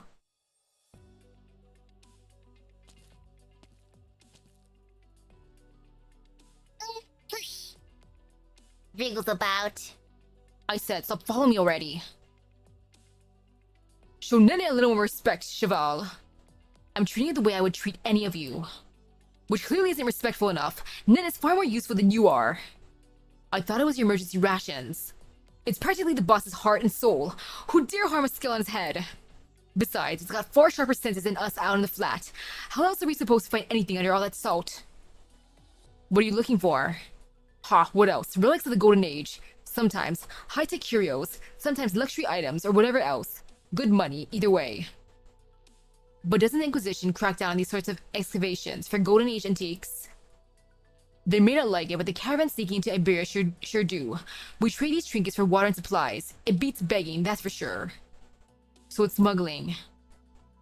Don't give me that look. You think it's easy living out here? But you, Cheval. Every last one of the materials we got for you, we got you for your alchemy, down to the smallest fin bone, was bought by the blood, sweat, and tears of our crew. So think it over. If you know you can't do it, then don't waste our booty. What are you suggesting? Do a little hoo-ha during your alchemy, show the boss you failed, and give her a reason to back down from this madness. Can't you just, I don't know, let me go? Also, why not tell her that yourself? Don't want her to think we're against the plan. We respect her, fear her. Fear? Well, I suppose she is an amazing fighter. There's better reasons to be afraid of her. Better reasons, eh?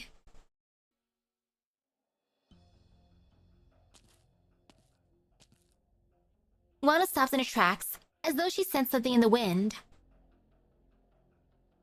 She looks behind her. She sees no trace of any living creature besides her own footprints left on the desolate salt flat. She breathes a sigh of relief and continues onwards. There's a giant skeleton in front of her, and below it, a dark shadow. She steps into the shadow and disappears. Oh? Ma'am, what are you doing? There was a mutiny back in the day, but only a few old bastards still remember it. Oh, so there has been a mutiny before. Someone said in front of everyone that she'd been working with the sea monsters, that she offered her entire crew up for her freakish strength and longevity. You mean the Seaborn? Whatever they're called, at the time, the sea had only just retreated, and the monsters were still running wild. It was thanks to Captain Cruz and his crew risking life and limb that most of them were cleared out. And Captain Cruz, they all died out in the flat. Well, almost all. Juana was the only one to come back. And when she did, she took over the entire fleet. Anyone who didn't want to follow her ended up dying, one by one, on hunting trips or in the Inquisition ambushes. You said these are just rumors. Even Teacher was but alas when this all went down. So you think she isn't actually trying to fix the compass to help everyone find a way out? Mayhaps. Could be part of a much bigger plan. Nobody knows what she really wants. Are you the only one who suspects her, Senior Roos? There's a few of us. What about Senor Javier? No, that boy has never doubted her for a second. She's taken care of him so long. He sees her as a mother. She took him under her wing after his mother died. Those Seaborn and the rumors. Have any of the sailors ever seen one? Nope, not a one. Woof, woof. Blub. What's his problem? Ha, looks like Ned had found something. Stow the sails, you scallywags. Drop anchor, we're settling down. You heard him. Get digging. Remember to bring your shovel and sword, Cheval. Don't even think about running. I'll have someone keep an eye on you. Ah, manual labor time. Wonderful. Work. Work, work, work, work, work. All this hard work.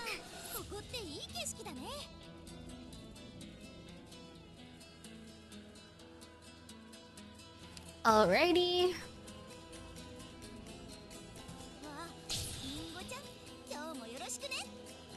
This is fine. Oh wait, you went through there.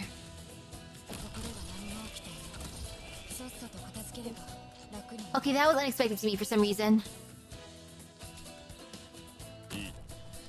Oh.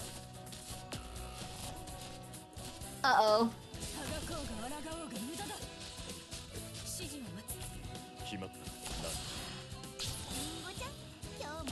Maybe this is my bad.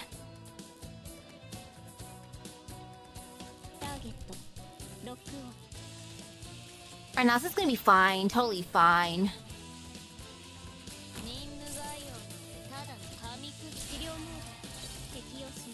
There's still redemption here.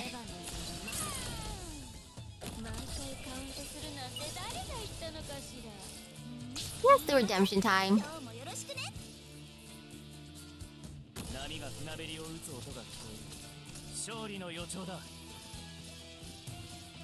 Totally fine.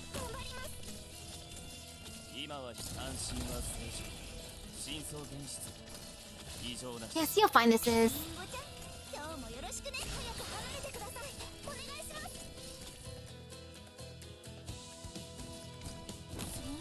Wee.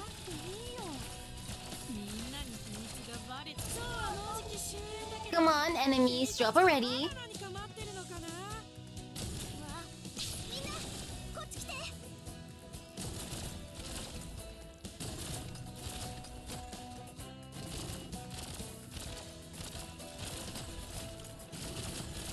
Though she is terrifying. She beat up Thorns. She knocked him out. She tied him up and then she just threw him over her shoulder. Like, dang, girl.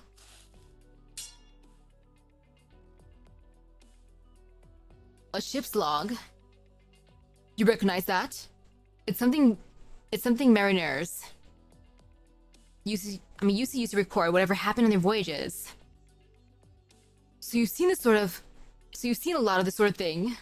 See, my teacher taught me many things. Must have the guts to do that. So you're gonna stand behind me and commentate all day, or... Think it was my idea, Cheval. Bosun told me to keep an eye on you. I'm sure you can do that without literally breathing down my neck. Humph. That sound. I know that sound. Isidro looks around vigilantly. Warned by the sound on the salt wind, behind the sailor, he sees a familiar dent appear on the surface of the salt. Out of the way. Storfin incoming. Another one! You got finished for brains. Me. Oh, look at that! You shoved me aside for this. You think it was one of them giant salfins or something? Shut up. If it were, the whole ground would be shaking. One of these small fry just leaves a little dent is all. Besides, they're the same sort of critter as Nene.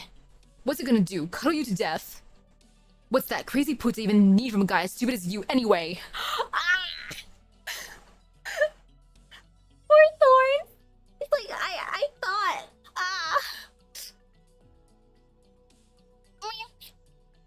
Me. They're... the same species? Me.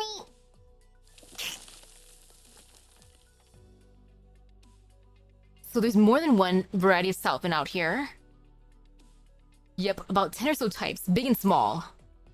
Some of your sails are made from leather, are they? Salfin hide, also use it for tents. And the meat you hang out to dry outside. Salfin meat. Your weapons. Salfin bones. And those guys are... Me. They ain't the same. Won't hurt him unless we really have to. The crazy puta loves them to death. One tried to haul some aboard to raise them, but a day away from their friends, and they lose all the spirit. She had to give up on that local plan. Then why is that one part of the crew? Nene was abandoned by its mates. Couldn't keep up with them thanks to its weak body. Lucky for it, she went and picked it up.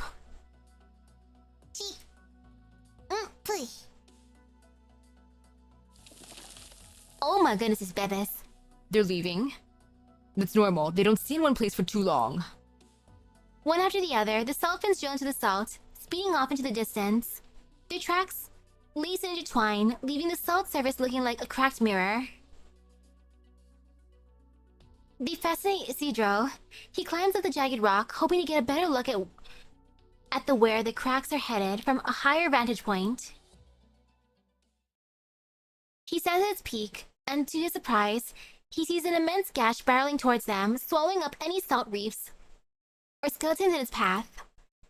He realizes the salfins weren't leaving, they were fleeing. Runs around anxiously. No, that's definitely not normal. You see something? Move, quickly!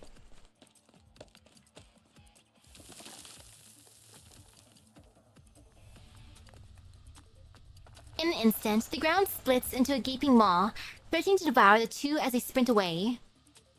Kesk stumbles as he tries to flee, the collapsing earth grabbing at his ankle. He screams in terror. Isidro grabs a hold of his arm, but he soon finds out that he is powerless against nature's brute strength. Just as the two are about to be swallowed whole, the collapse miraculously stops. The sailor's lower leg is wedged tight between the jagged earth, now nothing more than a bloody, mangled mess. Ew! The hell's going on over there? The cell split open. I think someone fell in. Go for a look then, quick. I'll be going now. Get back here, you Capulo. Don't even think about running. Hey, don't leave me here by myself. Help. Your crewmates will be over soon. You'll be fine. Where are you going? Nips at Isidro's pants. Not sure. Somewhere you can't find me. No, you can't go. Thorns is like, watch me. Bosun's orders. I have to keep an eye on you. Globe. Thorns is just like, not my problem. Bye.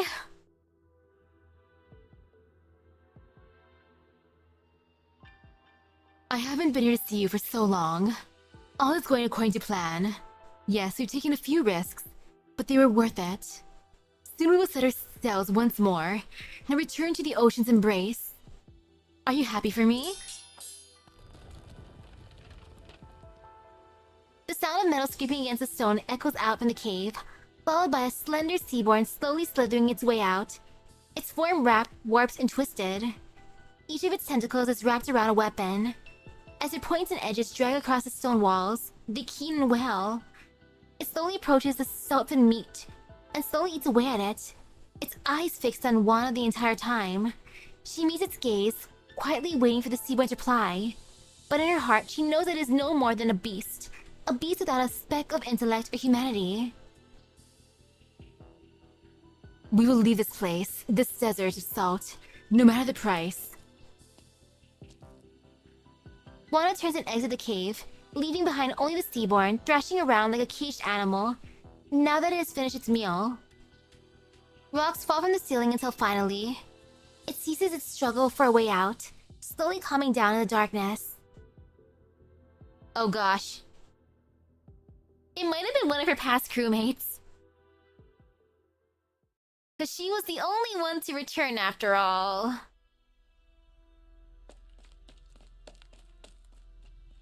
Dios mío, what happened here? Did the boy do this? No, it was my fault, but he ran away. Forget him. You gotta come over here and help pull him out. Ah, my leg! Bosun, his leg. Speak up. I don't think we can save it. We need to call a surgeon. When's the last time we had a surgeon? But only a surgeon knows how to cut it off right. Else he'll bleed to death. I don't want to die here. Save me, Bosun, save me! Yes, I'm here. I know what to do. Cheval. He'll live. I guarantee it. Aw, he's back. Good. Get over here. Bite down on the hilt. Hard. Grr.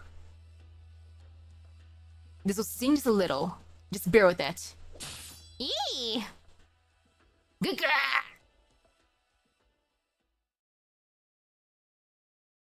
Oh, and with no, like, anesthetic. Eee! Thorns. How could they do you dirty like this on your own wanted poster? What's with that picture? Wait, I want to see the picture. Why are you so quick to concede that it's Thorns now? Were you just insisting it was all a mistaken identity? What if those bandits forced him to do it? Or maybe he was framed. He's not much of a talker. I can definitely see him putting his foot in his mouth while explaining himself. If he's the upsetting person if he's the upsetting young man you say he is, then surely he's dead by now. Killed by either the bandits or by the dangers of the sea flat. Same. The same type of wanted poster in Bellavog for Thorns. No. What exactly would they do to him? They liked you, no. You would be happier not knowing. We've done all we can to keep them away from town, but they still managed to abduct some of our best and brightest. Their leader's a vile monster, able to corrupt the hearts of others. Oh.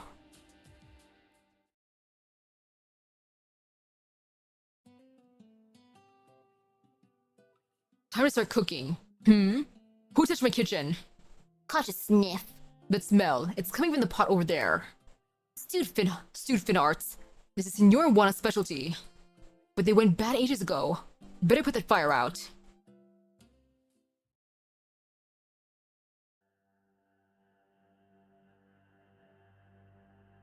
During the profound silence, most of Aron was submerged under the sea. Only a small part atop the hills avoided that grim fate, but it too shortly fell to chaos as the harvest failed. The pirates sailed in before the seawater retreated. They claimed they would bring order to Aron, but in truth, they only wished to burn, kill, and maim, forcing the townsfolk to surrender to their reign of terror. Everything they saw was put to the torch.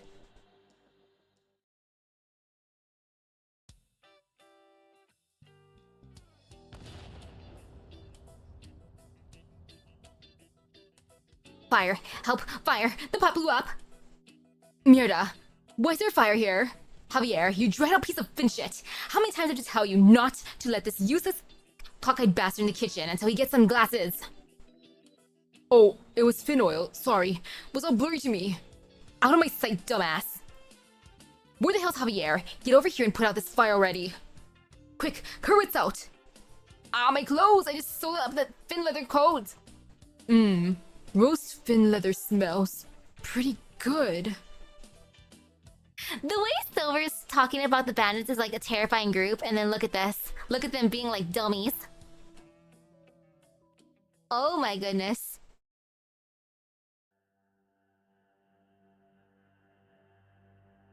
Even if he's lucky enough to be alive, the bandits themselves live harsh lives in the wastes. Surely they wouldn't treat their captives well. He's most likely dying of hunger and thirst at this very moment. Are you alright, Elysium? I'm fine, Senor Calificador. Please, continue. Needless to say, we can only pray that he does nothing to incur their wrath.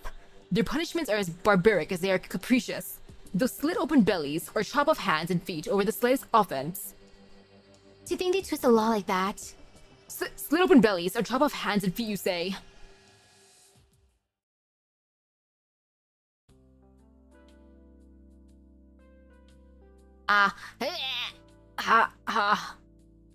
Get some rum. Give him a swig. Roos, how's my leg? Alright, lie down and stay calm. They probably became the salt flat, unfortunately. Your leg's still out on the flat. It won't hurt any longer. That's why they was riches there. We've been looking after you. We've been looking after you here, Kesk. Don't worry, the surgery was a success. You won't be dying today. Oh. I just cut his leg off. I can't call it a surgery. He's alive. That surgery is enough for us. Time to get him a peg leg.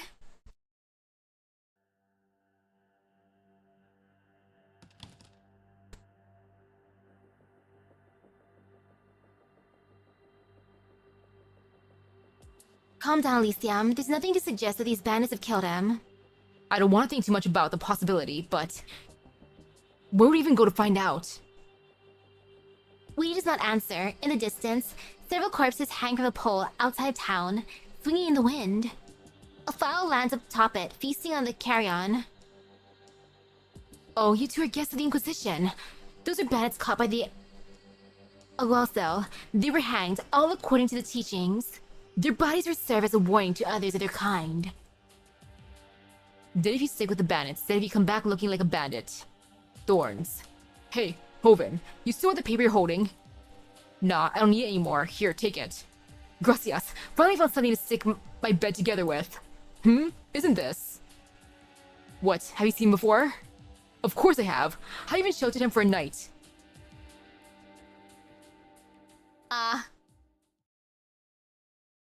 Well...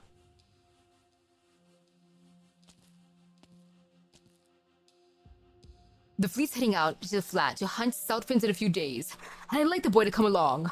We've lost a lot of men this month, and our surgeon and the navigator sacrificed themselves to get us out of the Inquisition's trap.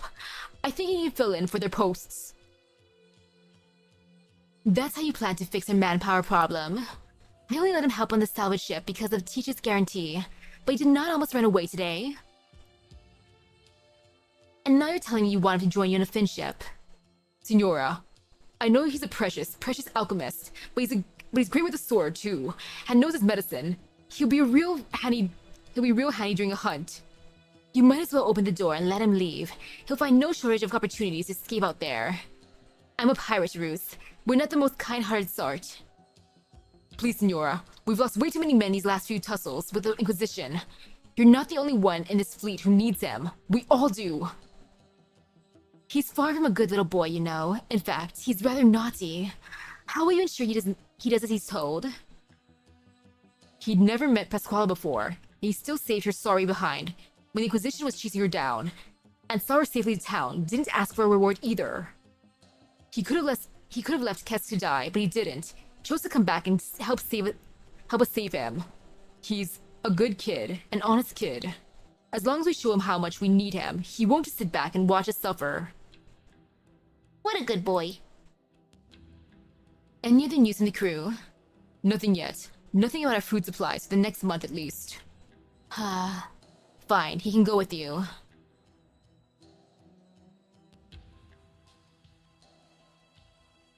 Yay. So the boy was your friend then? A fine young man, such a shame what happened, and in the prime of its youth. Alright, fine. I'm going to go find him myself. Elysium? Elysium? Witty, Thorns is definitely out there, waiting for us to save him. Here, a communicator. You see this town, I'll head out to the South Flat. Huh? What? Elysium's like, not my boy! If anything happens here, contact me. We'll keep in touch. Take care. Elysium! Wait for me, Thorns! I'm coming! Why you kids never let me finish? You were trying to say... It's a shame a fine young man like that would come back to Iberia just to learn a bit of swordplay. Wouldn't it be better to live out the rest of your days in some other country?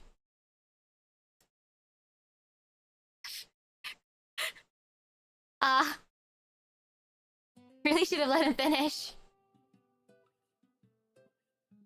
This bread is burnt. Should still be edible at least. The bunch of useless pricks. I'll keep their skulls in one day, mark my words. Lucky we didn't lose too much. Choose. Why are you snacking on a lump of charcoal? Because I'm hungry. Toss that out and come with me. You've got a lot to learn before you can join a Finship crew. Finship? What Finship? 予測通りの戦いでした。 Oh, I'm gonna save the Finship for later. This is a treat. Oh my goodness, all the misunderstandings are just hilarious. Holy cow. This event is just misunderstandings galore. Oh, and it's too funny. I do like it, though. I do like it a lot. You know, maybe I'll continue on Saturday. Saturday could be good. Nah, just in case I'll save. Because if I add on another stream on Saturday, that would make up for things too. Because 2 this week would be good, and then doing more next week until I finish. Because, oh, I know the Tower event in FGO is going to be intense. I feel like he just likes learning sword techniques. I mean, look at how amazing regular Thorns is. He's so good with the sword. And he's just getting even more and more amazing, huh? Yep, he's... At this point, he's just accepting fate. He's like, I'ma just go with it, whatever. Deep down, he probably believes in Elysium finding him as well, too. He's like, Elysium's eventually gonna come for me, so all is well. I'ma just do my thing then. Like, I know he'll come for me eventually. And I'm gonna have to redo this later on, but for now, I'm gonna let it go as it is. But yeah, I think I'll continue the event on Saturday. Same time as usual. Or I could do earlier, depending. We can discuss that afterwards. But for now, I'm gonna get some dessert. So with that being said, thank you for stopping by the stream. I hope everyone has a great rest of your epic gacha luck. Tonight, I'll be watching more Kamen Rider Ryuki. So see you guys later. Bye bye. For Kamen Rider.